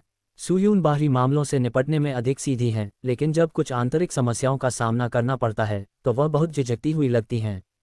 साफ शब्दों में कहें तो ये बहुत कम भावनात्मक बुद्धि वाला व्यक्ति है। वास्तव में उच्च भावनात्मक बुद्धिमत्ता वाले लोग किसी के भी साथ रिश्ते को अच्छी तरह से संभाल सकते हैं। कम भावनात्मक बुद्धिमत्ता वाले अधिकांश लोग केवल एक विशिष्ट समूह के लोगों के साथ संबंधों को अच्छी तरह से संभाल सकते हैं। सू यून ने फैंग लैनलान पर नज़र डाली। फैंग लैनलान की अभिव्यक्तिहीन अभिव्यक्ति ने सू यू को अचानक ईर्ष्यालु महसूस कराया, क्योंकि मनुष्य के कष्ट में रहने का कारण यह है कि वह 7 भावनाओं और 6 इच्छाओं से घिरा हुआ है। बिना भावनाओं और इच्छाओं वाले लोग इंसानों की तरह नहीं हो सकते, लेकिन कम से कम उन्हें इन चीज़ों से प्रताड़ित होने की ज़रूरत नहीं है। सू यू पूरे समय बात नहीं करना चाहती थी। अपने आवास पर लौटने के बाद उसने जितनी जल्दी हो सके स्नान किया और यहाँ तक कि फैंग लानलान को भी अपने साथ स्नान करने के लिए ले गई। ऐसा लग रहा था कि फैंग लानलान को सू यून की अजीब प्रतिक्रिया के बारे में पता था और उसने विरोध नहीं किया। बाथरूम में फैंग लानलान ने सू यून को असमंजस की दृष्टि से देखा, क्योंकि उसे लगा कि ये जिंगक्सू सही मूड में नहीं थी। लैन, यहाँ आओ, बहन तुम्हारी पीठ रगड़ने में मदद करेगी। सू यून ने फैंग लानलान को इशारा किया। ओह, फैंग लानलान ने सिर हिलाया और फिर आज्ञाकारी ढंग से आगे बढ़ गए। इस समय सू यून को थोड़ा अनुपस्थित मन महसूस हुआ। यदि ऐसा पहले होता तो वह किसी अन्य लड़की के साथ यूं ही कैसे स्नान कर सकती थी? सबसे महत्वपूर्ण बात यह है कि उसे अचानक पता चला कि वह अब अन्य महिलाओं के बारे में वैसा महसूस नहीं करती। मैं थोड़ा उदासीन महसूस करता हूँ, या दूसरे शब्दों में मुझे महिलाओं में कम दिलचस्पी होने लगी है। ऐसा इसलिए है क्योंकि अगर वह लंबे समय तक एक महिला रही है तो उसे निश्चित रूप से आत्मसात किया जाएगा। स्नान करने के बाद सू यून बिस्तर पर जाने तक बहुत उतावली लग रही थी। हालांकि जैसे ही उसने सोने के लिए फैंग लानलान को गले लगाया, सू यून को लगा कि उसका पूरा शरीर आराम कर रहा है और उसके दिल की सारी चिंताएं दूर हो गईं और वह जल्दी से सो गई। जैसा कि कहा जाता है, सपनों में वह सब कुछ होता है जो हकीकत में नहीं होता। सू यून ने एक सपना देखा था। उसने सपना देखा कि उसे वह सब कुछ मिल गया जो वह सपने में चाहती थी, लेकिन दुर्भाग्य से यह सिर्फ एक सपना था। अगली सुबह जब सू यून उठी तो वह एक पल के लिए स्तब्ध रह गई और साथ ही उसके शरीर में आध्यात्मिक ऊर्जा की एक लहर भर गई। क्या आप दायरे से बाहर आ गए हैं? सू यून एक पल के लिए स्तब्ध रह गई। हाँ, सू यून अब नींव निर्माण के मध्य चरण में पहुंच गई है।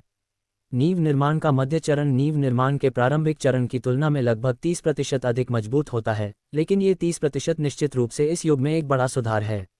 अजीब बात है, तुम्हें अपने शरीर से ठंडी हवा निकलती हुई क्यों महसूस होती है? सू यून की सफलता से फैंग लानलान भी जाग गए। सू यून बहुत खुश थी। इतनी जल्दी सफलता पाने से पहले वह फैंग लानलान के साथ कितने समय तक रही थी? हाँ, ये सिर्फ इतना है कि क्षेत्र में सुधार हुआ है। सू यून थोड़ा मुस्कुराए, लेकिन फैंग लानलान ने गंभीरता से कहा, तुम्हारा अभ्यास करने का तरीका बहुत अजीब है। मुझे हमेशा ऐसा लगता है जैसे तुमने मेरे शरीर से कुछ ऊर्जा खींच ली है। फैंग लानलान को कुछ पता लगाने में सक्षम होना चाहिए, लेकिन ऊर्जा उसके लिए बेकार है, इसलिए उसे ज़्यादा परवाह नहीं है। मैं तुम्हें बाद में समझाऊंगा। सच में? ओह, मेरी बहन तुम्हें और भी ज़्यादा पसंद करने लगी है। मैं वास्तव में तुम्हें अपनी बाहों में पकड़ना चाहता हूँ और कुछ दिनों के लिए अच्छी नींद लेना चाहता हूँ। सू यू ने मुस्कुराते हुए कहा, लेकिन फैंग लानलान ने भौहें चढ़ाकर कहा, कल तुमने मुझे जो एहसास कराया वह थोड़ा अजीब था। क्या ऐसा इसलिए था क्योंकि आप बुरे मूड में थे, नाखुश थे, या आपका मूड काफ़ी बदल गया था? फैंग लानलान ने पूछा। चलो उठो, आज मुझे कुछ और भी करना है। मुझे कल की बहन को रहने के लिए नई जगह ढूंढने में मदद करनी है। क्या तुम जाओगे? सू यून ने अपनी शर्मिंदगी कम करने के लिए कई बार खांसी। अगर मेरे पास खाने के लिए कुछ नहीं है तो मैं नहीं जाऊंगा। फैंग लानलान ने पलटकर सू यून को नज़रअंदाज कर दिया। जब सू यून ने उसे देखा तो वह नहीं गई, इसलिए वह कुछ नहीं कर सकती थी। ठीक है, तो बस घर पर आराम करो और मैं सू रुइन को तुम्हारे साथ खेलने दूंगा। सू यून ने कहा, अरे अरे, आप निजी तौर पर निर्णय ले रहे हैं। क्या मैं घर पर रहने और उसके साथ खेलने का वादा करता हूँ? बस होनई को जाने दो, उसके साथ खेलो। सू रुइन ने नाखुशी से कहा। सू रुइन द्वारा उसे याद दिलाने के बाद सू यून को अंततः याद आया कि वास्तव में एक बहुत ही उपयुक्त उम्मीदवार था, इसलिए उसने एक हैंडप्रिंट लिया और होंगी को बुलाया। होंगी तेजी से तलवार से बाहर निकला और कमरे में आ गया। भूत! फैंग लैनलान ने तुरंत होंगी की ओर इशारा किया और कहा, ये ठीक है, वह एक अच्छी भूत है। होंगी, आप फैंग लानलान के साथ चैट कर सकते हैं। अब से जब मैं घर पर नहीं रहूंगा तो तुम उसके साथ जा सकते हो। सू यून ने मुस्कुराते हुए कहा। होंगी ने थोड़ा सिर हिलाया। अगर आम लोग मौत से डर जाते तो फैंग लानलान को बिल्कुल भी डर नहीं लगता। फैंग लानलान को नमस्ते कहने के बाद सू यून ने फिर से अपने कपड़े बदले और निवास छोड़ दिया। जब तक कोई विशेष आवश्यकता न हो, सू यून को अब चोंगसम जैसे कपड़ों की आदत हो गई है। मैं केवल इतना ही कह सकता हूं कि उसके ड्रेसिंग सौंदर्य को पूरी तरह से सूयू द्वारा नियंत्रित किया गया है। आखिरकार यह आपकी अपनी चेतना पर नियंत्रण पाने की कीमत है। बाहर जाने के बाद सू यून ने तुरंत कोने की ओर देखा। माली, फैंग लानलान को देखो, मुझे किसी चीज के लिए बाहर जाना है। सू यून ने कहा। जैसे ही सू यून ने अपना मुंह खोला, तुरंत कोने में एक आकृति दिखाई दी। यह माली थी। बिल्कुल नहीं, तुम्हें कैसे पता कि मैं यहाँ हूँ? मैं हिला भी नहीं हूँ। माली आश्चर्यचकित थी। नींव निर्माण के मध्य चरण तक पहुंचने के बाद सू यून की धारणा में भी काफी सुधार हुआ है। जिन चीजों को पहले महसूस नहीं किया जा सकता था उन्हें अब महसूस किया जा सकता है। हालांकि माली को देखा नहीं जा सकता, वह माली की दिल की धड़कन और सांसें सुन सकती है। तो हम ये निर्धारित कर सकते हैं कि माली कहाँ है। हाँ, इसकी चिंता मत करो, मैं जा रहा हूँ। सू यून थोड़ा मुस्कुराए और चली गई। आज का सू यून फिर थोड़ा अलग लग रहा है। कल की उदास सू यून की तुलना में आज की सू यून को वसंत की हवा का आनंद लेते हुए और अच्छे मूड में कहा जा सकता है। समुदाय छोड़ने के बाद सू यून ने एक टैक्सी ली और उस होटल में गई जहां निंग जू रह रही थी। धमाका! सू यून ने निंग जू के कमरे का दरवाज़ा खटखटाया। जल्द ही दरवाज़ा खुल गया। निंग जू ने उदास चेहरे के साथ दरवाज़ा खोला। उसके बाल बिखरे हुए थे और ऐसा लग रहा था कि वह सोई नहीं है। लेकिन वह सामान्य था। उसे कल बहुत सी चीज़ों का अनुभव हुआ और उसने पूरी रात भविष्य के बारे में सोचते सोचते बिताई। सू यून, आप! निंग जू ने सू यून की पोशाक को देखा और दंग रह गई। तुम क्या कर रहे हो? तुम ऐसे क्यों लग रहे हो जैसे तुम जाग रहे हो? क्या तुम कल रात सोए नहीं? सू यून ने मुस्कुराते हुए कहा। निंग जू ने सू यून को ऊपर से नीचे तक देखा। सू यून के शब्दों ने आज उसे सचमुच शर्मिंदा कर दिया। उसे उम्मीद नहीं थी कि सू यून, जो लड़की बन गई है, पहले उससे कहीं ज़्यादा सुंदर है। मुझे थोड़ी भी नींद नहीं आ रही। कल मैंने जो अनुभव किया वह बहुत उतार चढ़ाव वाला था। तुम आज सचमुच बहुत सुंदर हो। निंग जू ने प्रशंसा की। जिस लड़की को वह कभी पसंद करती थी, उसके द्वारा उसकी सुंदरता की प्रशंसा किया जाना सू यून के लिए कोई खुशी की बात नहीं थी। मेरी खूबसूरती की तारीफ मत करो, यह अजीब लगता है। सू यून अजीब तरह से मुस्कुराए और अंदर चली गई। लेकिन निंग जू को लगा कि सू यून काफ़ी अजीब थी। सबसे पहले, भले ही उसकी सेक्स पुनर्मूल्यांकन सर्जरी हुई हो, इसे इतना बड़ा चढ़ाकर नहीं बताया जाना चाहिए। उसे लगा कि सू यून का फिगर ज़्यादातर महिलाओं से बेहतर था और उसका फिगर परफेक्ट था।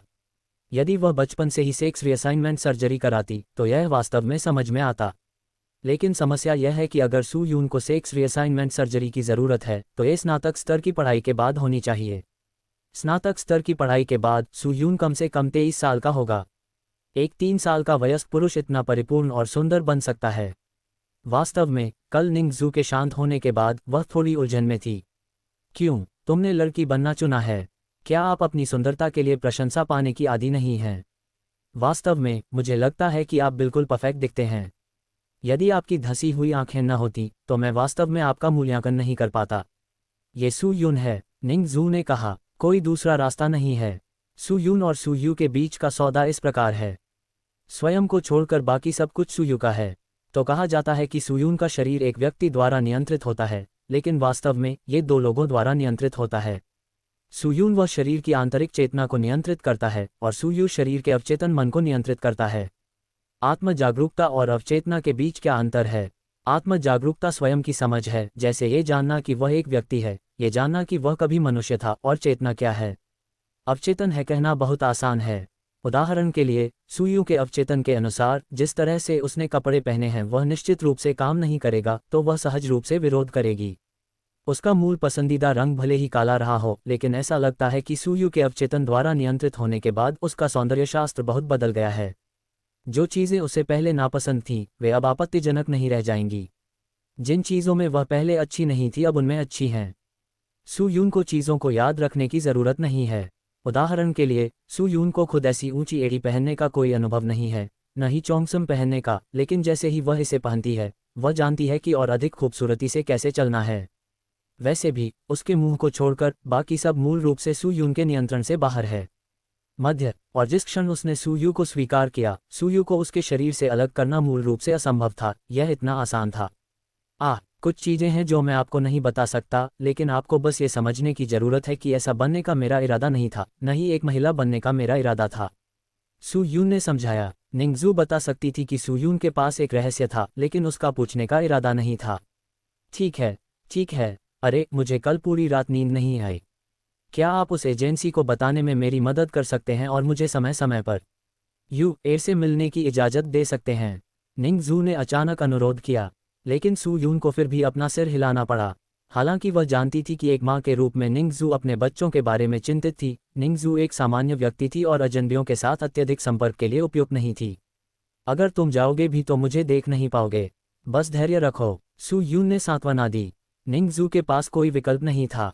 आखिरकार, अगर वह अपने बच्चे के साथ अच्छा व्यवहार करना चाहती थी, तो उसे दूसरे व्यक्ति की इच्छाओं का पालन करना होगा। उसे और किस बात की चिंता थी? आखिर इलाज न हुआ तो उनकी बेटी ज़्यादा दिनों तक जीवित नहीं रह पाएगी। हालात पहले से ही ऐसे हैं और ज़्यादा सोचने का कोई मतलब नहीं है। ठीक है, बेहतर होगा कि तुम जल्दी से नहा लो और अच्छे कपड़े पहन लो।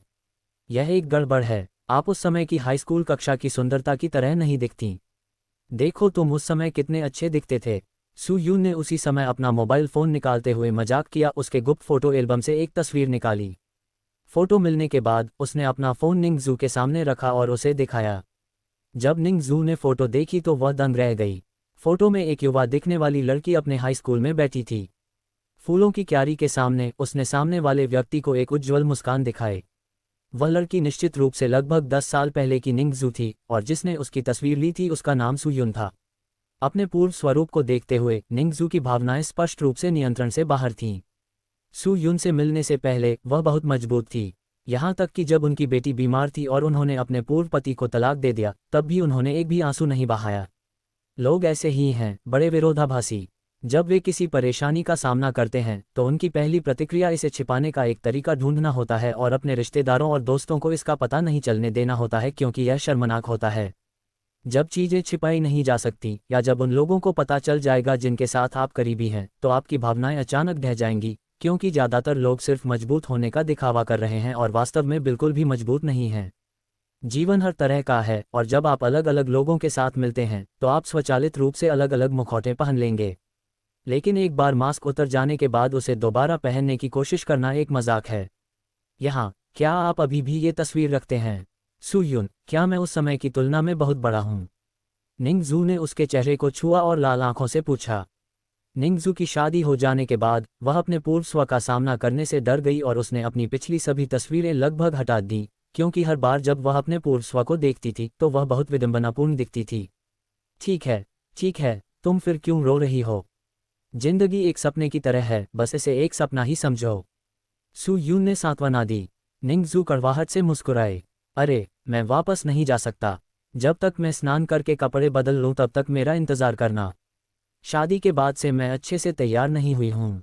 मुझे नहीं पता कि ठीक से कपड़े पहनने से मेरी कितनी पुरानी शैली वापस आ सकती है।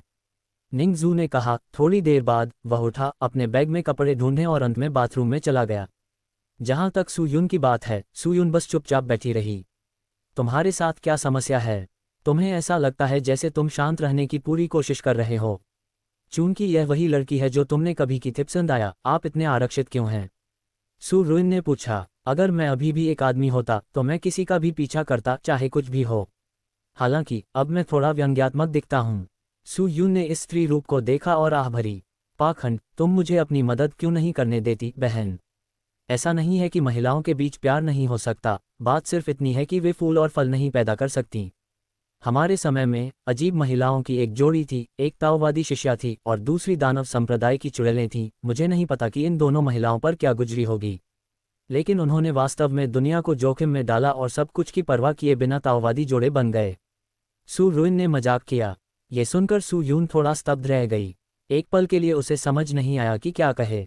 ओह, ज्यादा मत सोचो, अब भी आपके पास मौका है। क्या आप जानते हैं, वह एक साधारण व्यक्ति है और उसके पास कोई साधना योग्यता नहीं है।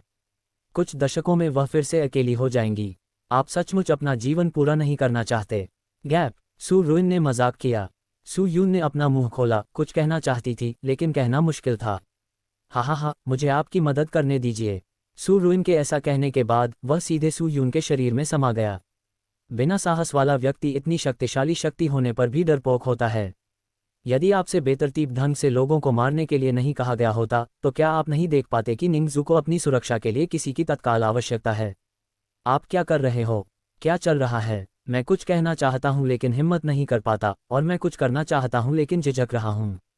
ये शर्मनाक है। सू रुइन शिकायत करने से खुद को नहीं रोक सकी। उसने सूयू को दूसरे व्यक्ति से प्यार करने के लिए नहीं कहा, लेकिन सूयू को अपने दिल में इस बाधा को दूर करने की जरूरत थी। सू यून ने इस बार शायद ही कभी सू रुइन का खंडन किया हो। वह बहुत चुप लग रही थी क्योंकि वह वास्तव में भ्रमित थी। सू रुइन ने इसके बारे में ज्यादा नहीं सोचा। वह मुस्कुराई, बाथरूम के दरवाजे तक गई और दरवाजा खटखटाया। सू यून, क्या हुआ? निंगजू, जो अंदर नहा रहा था, स्तब्ध रह गया। लेकिन सू रुइन ने कोई जवाब नहीं दिया, जिससे निंगजू एक पल के लिए स्तब्ध रह गई। निंगजू ने एक पल के लिए सोचने के बाद वह नहाने के तौलिए में लिपटी हुई आई और दरवाज़ा खोला। लेकिन जब उसने इसे खोला तो उसने देखा कि सू यून एक तरह के भाव के साथ दरवाजे के बाहर खड़ी थी। उसे अजीब नज़रों से देख रहा हूँ। निंगजुएगैंग कुछ कहने ही वाली थी, लेकिन सू रुइन अचानक अंदर आए और अपनी पीठ के पीछे दरवाजा बंद कर लिया। सू यून, तुम्हें क्या हो गया है? निंगजू भी सू यून को देखकर दंग रह गई। वह थोड़ी उलझन में थी कि सू यून क्या करने जा रही है। ये कुछ भी नहीं है, मैं फिर से साहसी बनना चाहता हूँ। निंगजू, तुम्हें पता है, मैं तुम्हें पसंद करता हूँ। सू रुइन ने वही कहा जो सू यून की आंतरिक भावनाओं के अनुसार कहना चाहती थी। ऐसा कहने के बाद निंगजू ने जो भी सोचा उसकी परवाह किए बिना वह सीधे निंगजू की ओर चला गया और फिर निंगजू की चकित अभिव्यक्ति के साथ निंगजू को गले लगा लिया। इस समय अंतरिक्ष शांत हो गया और यहाँ तक कि उसके कानों में पानी बहने की आवाज़ भी गायब हो गई। सू रुइन द्वारा सू यून को पहला कदम उठाने में मदद करने के बाद उसने अपने शरीर का नियंत्रण उसे वापस कर दिया। आखिरकार ये सू यून का अपना व्यवसाय है और वह ये सब उसके लिए नहीं कर सकती। ठीक है, मैं अब तक केवल आपकी मदद कर सकता हूँ। आगे यह आप पर निर्भर है। चलो जवान आदमी, अब किसी बात की चिंता मत करो। आप अपने आप को जीवन भर इसके लिए पछतावा नहीं होने दे सकते। भले ही हम भविष्य में एक साथ नहीं रह सकते, लेकिन इस बार आपको साहसी होना होगा। सू रुइन ने प्रोत्साहित किया। सू यून ने यह सुनने के बाद शायद सचमुच जाने दिया होगा। जहां तक निंगजू की बात है, उसका पूरा शरीर पहले थोड़ा अकड़ गया था, लेकिन धीरे धीरे वह शांत हो गई। हो सकता है कि दोनों पक्ष विभिन्न कारणों से एक दूसरे से चूक गए हों, लेकिन अगर सब कुछ फिर से शुरू हो सकता है, जब तक दोनों पक्ष एक दूसरे को स्वीकार कर सकते हैं, तो सब कुछ संभव हो सकता है। लेकिन निंगजू अभी भी सू यून के विचारों को ठीक से समझ नहीं पाई है। सू यून के विचार निंगजू के विचारों से भिन्न हो सकते हैं। जैसा कि सू रुइन ने कहा, निंगजू अब स्वतंत्र है और उसे अपनी देखभाल के लिए किसी की ज़रूरत है, इसलिए उसे कुछ करना होगा। सू यून दूसरों का फ़ायदा नहीं उठा रही है। इसके अलावा वे सभी अब महिलाएं हैं, इसलिए अगर उनके मन में कोई विचार है भी, तो इसका कोई खास मतलब नहीं है। हालांकि वह एक महिला बन गई, लेकिन निंगजू की ऊंचाई की तुलना में सू यून उससे कम से कम आधा सिर लंबी थी। दोनों के कुछ देर तक गले मिलने के बाद सू यून ने निंगजू को जाने दिया और फिर बहुत गंभीरता से पूछा, निंगजू, मैं तुमसे पूछना चाहता हूं, अगर कोई भविष्य है तो क्या तुम मुझे अभी स्वीकार करने को तैयार हो? सू यून ने पूछा गंभीरता से। निंगजू ने यह सुना, वह झिझकी। वह क्यों झिझकी? शायद उसकी नज़र में सू यून वही बाई युगुआंग थी जो वह कभी थी, और उसे लगता था कि वह अब सू यून के लायक नहीं है। लेकिन मैं अब वह व्यक्ति नहीं हूं जो मैं हुआ करता था। जो व्यक्ति मैं अब हूं वह अब आपके योग्य नहीं है। निंगजू ने अभी भी कुछ कठिनाई के साथ अपने आंतरिक विचार व्यक्त किए। उसकी नज़र में सू यून एक साफ गुलाब है, लेकिन वह अब नहीं है। अपने पूर्व स्वरूप को देखकर उसे इतनी असहजता क्यों महसूस होती है? क्योंकि यह उसके हृदय में एक पवित्र स्थान है। हाँ, मुझे पता था कि आप ऐसी बकवास कहेंगे। आपको मुझे जानना चाहिए, मैं विशेष रूप से खुले विचारों वाला व्यक्ति नहीं हूँ। मैंने एक बार कहा था कि यह किसी ऐसे व्यक्ति के लिए पहली बार होगा जिसे मैं पसंद करता हूँ। लेकिन जब आप वास्तव में उस व्यक्ति से मिलते हैं जिसे आप पसंद करते हैं, तो ऐसा लगता है कि अब कोई फर्क नहीं पड़ता। सू यून ने व्यंग्यपूर्ण मुस्कान के साथ कहा। ऐसा कहने के बाद सू यून ने निंगजू के बारे में क्या सोचा इसकी परवाह नहीं की और सीधे अपना हाथ बढ़ाकर निंगजू को बाथरूम से बाहर और कमरे में खींच लिया। एक शांत कमरे में जिन दो लोगों को एक साथ रहना चाहिए था, वे आखिरकार एक साथ हैं। हालांकि अभी भी पछतावा और खामियां हैं, यह अब महत्वपूर्ण नहीं है। निंगजू ने पहले तो विरोध किया, लेकिन बाद में उसने इसे जाने दिया। भले ही वे भविष्य में एक साथ नहीं होंगे, इस बार वह केवल एक बार और सभी के लिए शामिल हो सकती है और किसी भी चीज़ के बारे में चिंता करने की कोई आवश्यकता नहीं है। धीरे धीरे समय बीतता गया और 1 घंटे से अधिक समय के बाद कमरे में हलचल धीरे धीरे गायब हो गई। मैंने सू यून और निंगजू दोनों को बिस्तर पर लेटे हुए देखा। उसके सिर के शीर्ष को देखते हुए, विशेषकर सू यून को, वह थोड़ी उदास लग रही थी। हाँ, वांग लिंग ने कहा कि तुम्हें कभी कोई गर्लफ्रेंड नहीं मिली। इस बार मुझे इस पर विश्वास है। निंगजू सूयू के बगल में लेट गया और उसने सूयू की शक्ल को देखा और चिढ़ने के अलावा कुछ नहीं कर सका। उन दोनों ने यह नहीं कहा कि वे एक दूसरे को स्वीकार कर सकते हैं, लेकिन कम से कम आज उस वर्ष का पछतावा महसूस हुआ। मैं इतना सामान्य व्यक्ति नहीं हूँ, सू यून ने मुस्कुराते हुए कहा। ठीक है, क्या आप मुझे घर ढूंढने के लिए बाहर नहीं ले जा रहे हैं? क्यों, आप दोपहर तक ऐसे ही लेटने की योजना नहीं बना रहे हैं? निंगजू ने कुछ हास्य के साथ कहा। मुझे शांत होने दो, तुम स्नान कर सकते हो और फिर बाहर जा सकते हो, सू यून ने कहा। निंगजू ने सिर हिलाया और बाथरूम में चली गई। जहां तक सू यून की बात है, उसने अपने चेहरे को अपने हाथ से थपथपाया, खुद को जगाने और शांत होने की कोशिश की। ये वास्तव में बेकार है। आप अभी भी बहुत रूढ़िवादी हैं। आप भावनाओं को बिल्कुल भी नहीं समझते हैं। अभी बहुत लंबा रास्ता तय करना है। युवा, कृपया और अधिक मेहनत करें, सू रुइन ने चिढ़ाया। चुप रहो, तुम एक बूढ़ी औरत हो जो 10,000 साल से जीवित है। मेरी आलोचना करने के लिए तुम्हारे पास क्या योग्यता है? यह मत सोचो कि मैं तुम्हारा विवरण नहीं जानता, सू यून ने मजाक उड़ाया। सू रुइन दिल खोलकर हंसी। हाँ, मैं एक बूढ़ी औरत हूँ। जहाँ तक तुम्हारी बात है, पहले तो तुम एक बूढ़ी नौकरानी हो और फिर तुम शायद मेरी तरह एक बूढ़ी नौकरानी हो। आपका जीवन सचमुच एक आदर्श है। जब आप पुरुष हैं तो आप सुख का आनंद नहीं ले सकते। जब आप एक महिला हैं तो मैं भी इसका आनंद नहीं ले सकता। टीएस, मुझे नहीं पता कि सबसे दयनीय कौन है, सू रुइन ने मजाक उड़ाया। ताना मारने का ये कौशल निश्चित रूप से एक पूर्ण स्तरीय ताना था। सू यून के दिल में लगी अनाम आग तुरंत बुझ गई और उसने बिस्तर के सिरहाने से तकिया पकड़ लिया और उसे सू रुइन पर फेंक दिया। ओह, अगर आप बात नहीं कर सकते तो आप बस कार्रवाई करें। क्या आप में मेरा खंडन करने की हिम्मत है? कार्रवाई करने का क्या मतलब है? सू रुइन ने सू यून के क्रोधित रूप को देखा और बहुत खुश हुई। मुख्य कारण यह है कि सू यून बेशर्म होना चाहती है और सू रुइन बेशर्म है। कोई बेशर्म इंसान किसी बेशर्म इंसान से इस तरह कैसे लड़ सकता है? जैसा कि कहा जाता है, यदि किसी व्यक्ति में शर्म नहीं है तो वह अजेय है। हा, सू रुइन एक चुड़ैल की मुस्कान के साथ तियानी पल के पास लौट आई। मैं बहुत गुस्से में हूँ, सू यून ने बहुत नाराज होकर कहा। थोड़ी देर बाद निंगजू ने स्नान करके कपड़े बदल लिए। वह सफ़ेद स्कर्ट में बाथरूम से बाहर निकली।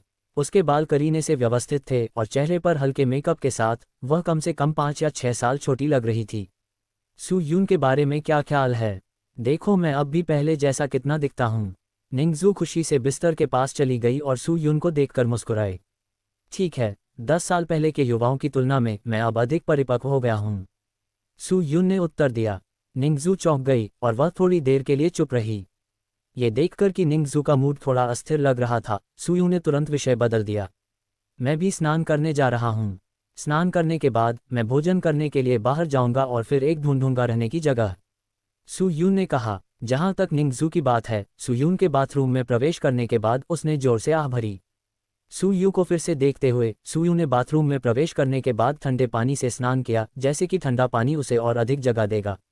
क्या मुझे ऐसा लग रहा है कि आप फिर से बेचैन हो गए हैं? सू रुइन ने चिढ़ाया। मैंने बस आह भरी। ऐसा लगता है कि आखिरकार उसका और मेरा एक साथ होना तय है। मैं उसे अपने पास नहीं रहने दे सकता। मेरे पक्ष को सबसे असुरक्षित स्थान कहा जा सकता है। मैंने इसके बारे में सोचा है। मैं बच्चे के ठीक होने तक इंतजार करूंगा। उसके बाद मुझे निंगजू के रहने के लिए एक शांत जगह मिली। यह आखिरी चीज थी जो मैं कर सकता था, सू यून ने कहा। सू रुइन समझ सकती है कि सू यून का क्या मतलब है। सुयून बहुत मजबूत है, लेकिन एक बार जब कोई गुप्त उद्देश्य वाला व्यक्ति गुप्त रूप से उसके बारे में बहुत अधिक जानकारी प्राप्त कर लेता है तो केवल नुकसान होगा, लेकिन कोई फायदा नहीं होगा। उसे भविष्य में बाहर जाते समय जितना संभव हो सके इससे बचना चाहिए और किसी को भी अपने ठिकाने के बारे में नहीं बताना चाहिए। इसमें एलियन ब्यूरो के लोग भी शामिल हैं। जैसा कि सू रुइन ने कहा, सू यून की यात्रा अभी शुरू हुई है। उसके पास अभी भी जीने के लिए सैकड़ों साल हैं और उसे खुद को एक निश्चित रिश्ते में नहीं पड़ने देना चाहिए। सड़क निर्मम है और अमर और नश्वर अलग हो गए हैं। इस जीवन में परिवार, रिश्तेदार और दोस्त दुनिया की धूल बन जाएंगे। बस उसे अकेले ही आगे बढ़ना है, लेकिन इसका मतलब ये नहीं कि ये अनुभव निरर्थक हैं। सांसारिक जीवन के सभी रूप साधना और अनुभव हैं। जो मनस्थिति बीत चुकी है उसे उदात्त किया जा सकता है। कुछ भी नहीं जानना और कुछ भी अनुभव नहीं करना, ऐसा जीवन कोरा है। हाँ, ऐसा लगता है कि आप समझ सकते हैं कि मेरा क्या मतलब है। मैंने आपसे कोई पछतावा न करने के लिए कहा, लेकिन मैं आपको ये भी बताना चाहता हूँ कि आप वास्तव में इसमें शामिल नहीं हो सकते। सू रुइन मुस्कुराई। सू यून ने सिर हिलाया। जल्द ही उसने स्नान करना समाप्त कर लिया। स्नान करने के बाद उसने अपने कपड़े पहने और निंगजू को बाहर खाना खाने के लिए होटल से बाहर ले गई। खाना खाते समय सू यून ने पूछा, निंगजू, अपनी बेटी के ठीक होने के बाद आप क्या करेंगी? सू यून ने पूछा। सू यून का सवाल इतना अचानक था कि निंगजू दंग रह गई। उसने अपना सिर थोड़ा ऊपर उठाया और सू यून की ओर देखा, फिर धीरे से आह भरी। मैं तुम्हारा मतलब समझता हूँ। चिंता मत करो सू यून, मैं संतुष्ट हूँ। ज़ियाओयू के अपनी बीमारी से उबरने के बाद मैं उसे पालने के लिए एक शांत जगह ढूंढूंगा।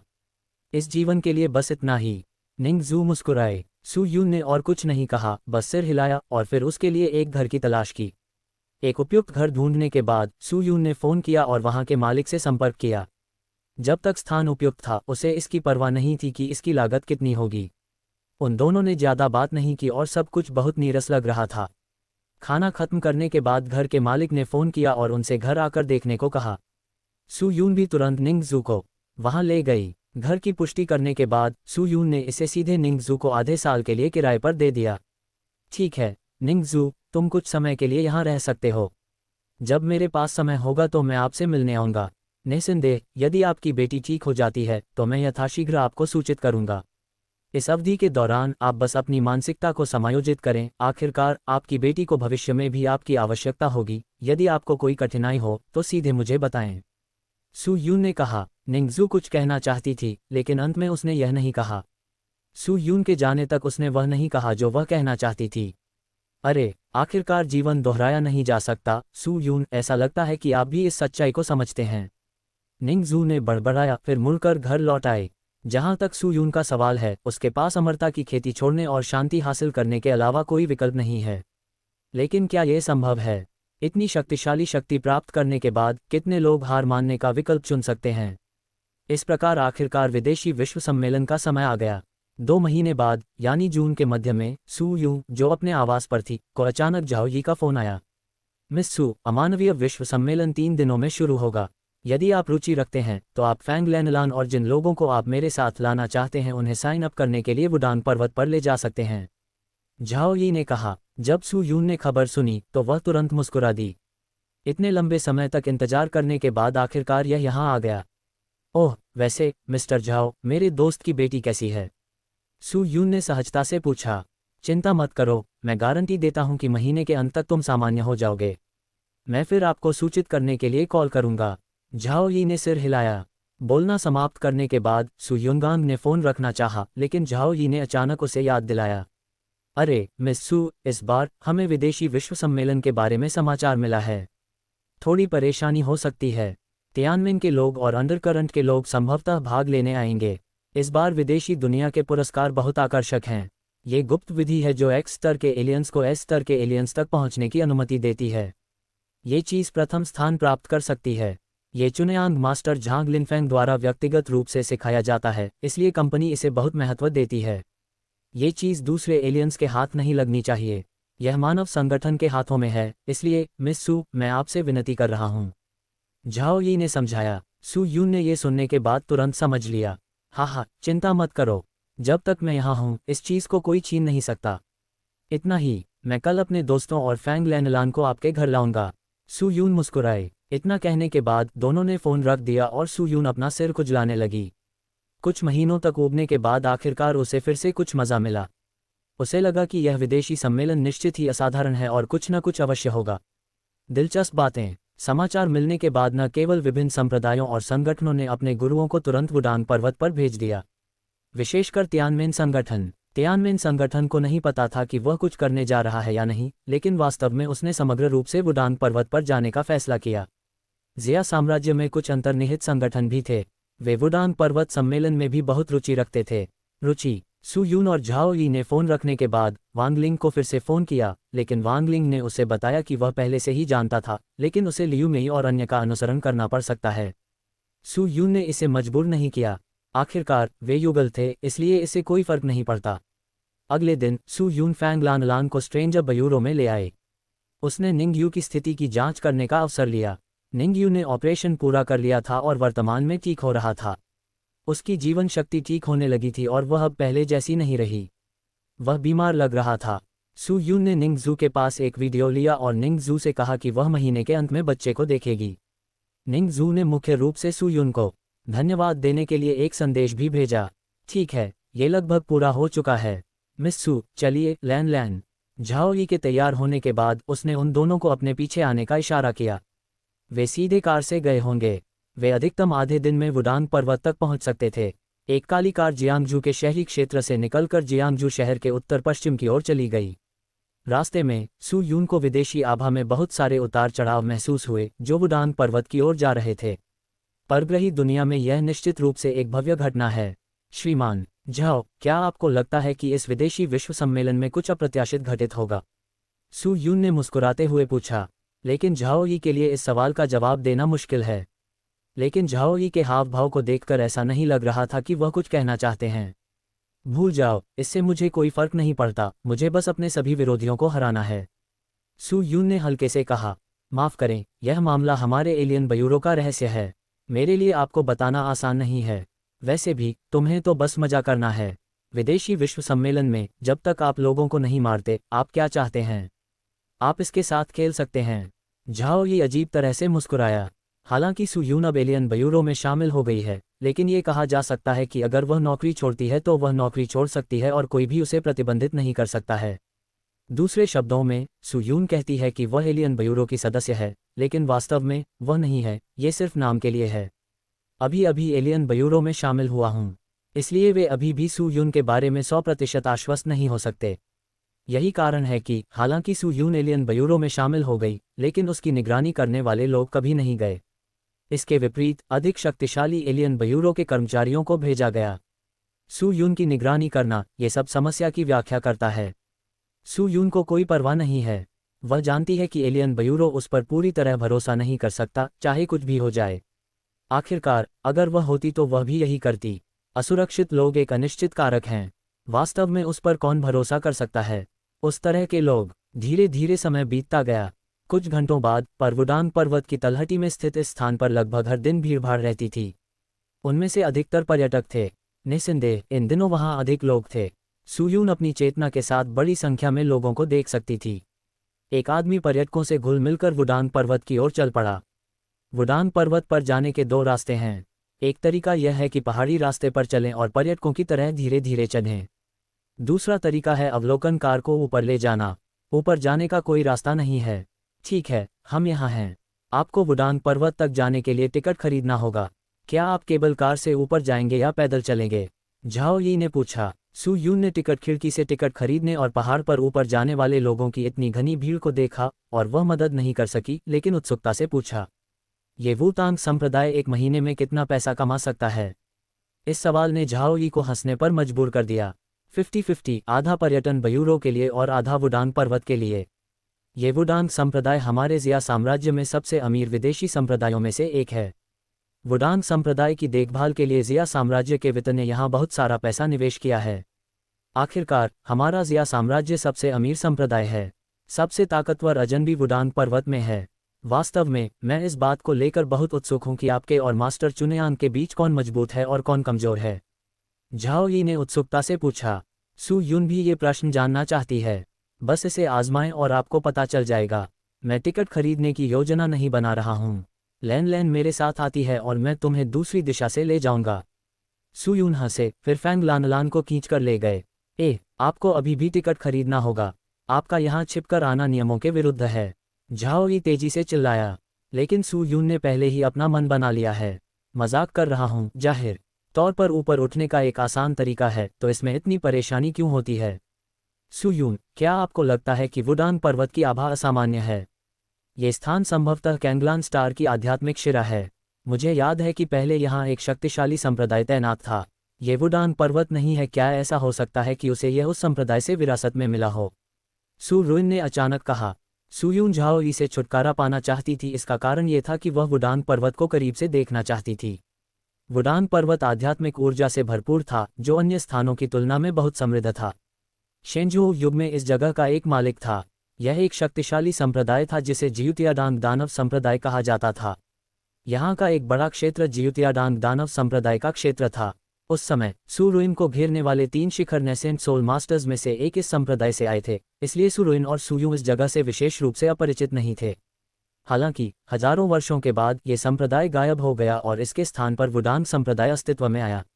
इसके अलावा ये स्थान हजारों वर्षों से विदेशी दुनिया में ताओवाद की पवित्र भूमि रही है, इसलिए दोनों को लगा कि इस स्थान पर कोई रहस्य है। वे दोनों जितनी जल्दी हो सके वुडांग पर्वत के किनारे पहुंचे। इस ओर चट्टानें थीं। सामान्य लोगों के लिए इस जगह से ऊपर जाना नामुमकिन होगा। जब उन्होंने ऊपर देखा तो धुंध दिख रही थी और वे पहाड़ की चोटी को बिल्कुल भी स्पष्ट रूप से नहीं देख पा रहे थे। लेकिन इस तरह की जगह चढ़ाई के लिए सबसे उपयुक्त है। ठीक है, ये बात है। लैन लैन, चलो चलते हैं। सू यून मुस्कुराए। फैंग लानलान उदासीन दिखे और सू यून ने अचानक फैंग लानलान को उठा लिया। वैसे आज जब सू यून बाहर निकली तो उसने प्राचीन कपड़े पहने हुए थे। ऐसे कपड़े नहीं पहने थे जो लड़ने के लिए सुविधाजनक न हो। एक परी की तरह हरे रंग के कपड़े पहनकर वह सीधे धुंध भरे पहाड़ों में उड़ गई और धीरे धीरे चट्टान क्षेत्र के पास पहुंची। लेकिन इस समय सू यून को अचानक महसूस हुआ कि उसके आसपास लोग थे, इसलिए उसने अपनी चेतना से स्कैन किया और पाया कि यह सिर्फ वह नहीं थी। यदि आप इस जगह से ऊपर उड़ना चाहते हैं तो कई अजनबी भी हैं जो इस जगह से उड़ान भरने की योजना बनाते हैं, और उनमें से काफ़ी संख्या में हैं।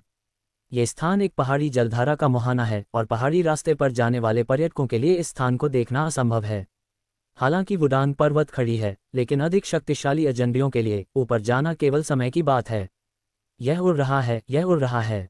फैंग लैनलान बहुत खुश लग रहे थे और जयकार करते रहे। नीचे चढ़ रहे अजनबियों ने आवाज़ सुनी तो तुरंत भागे ऊपर देखा और पलट कर देखा।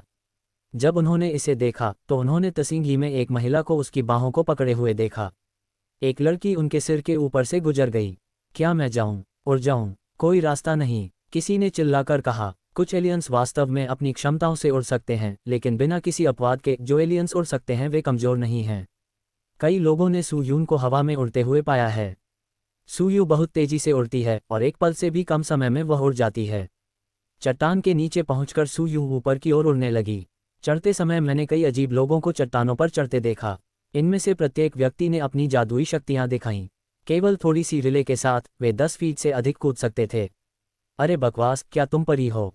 वे अजनबी जो चट्टान की दीवारों पर चढ़ रहे थे, जब उन्होंने सू यून को अपने ऊपर से तैरते हुए देखा तो वे चौंक गए। उनमें से कुछ लगभग डर गए और गिर पड़े। यदि वे इस स्थान से गिरे, यदि आप नीचे जाएंगे तो अजनबी भी मर जाएगा। ये स्थिति बहुत ऊंची नहीं है, केवल कुछ हजार मीटर के लगभग है। सू यूनर कुछ ही मिनटों में पूरी गति से उड़ सकती है, लेकिन वह हाइड्रोजन गुब्बारे की तरह बहुत धीमी गति से उड़ती है। क्या तुम बिना किसी बल का प्रयोग किए उड़ सकते हो? क्या तुम उस्ताद हो? महान किंगोंग कौशल वाले कुछ अजनबियों ने सू यून की विधि को देखने के बाद सोचा कि सू यून एक मास्टर था। ये एलियन जो हजारों मीटर की चट्टानों पर आसानी से चढ़ सकते हैं, वे सभी कम से कम ए बी स्तर के हैं। वे सभी विदेशी दुनिया के स्वामी हैं।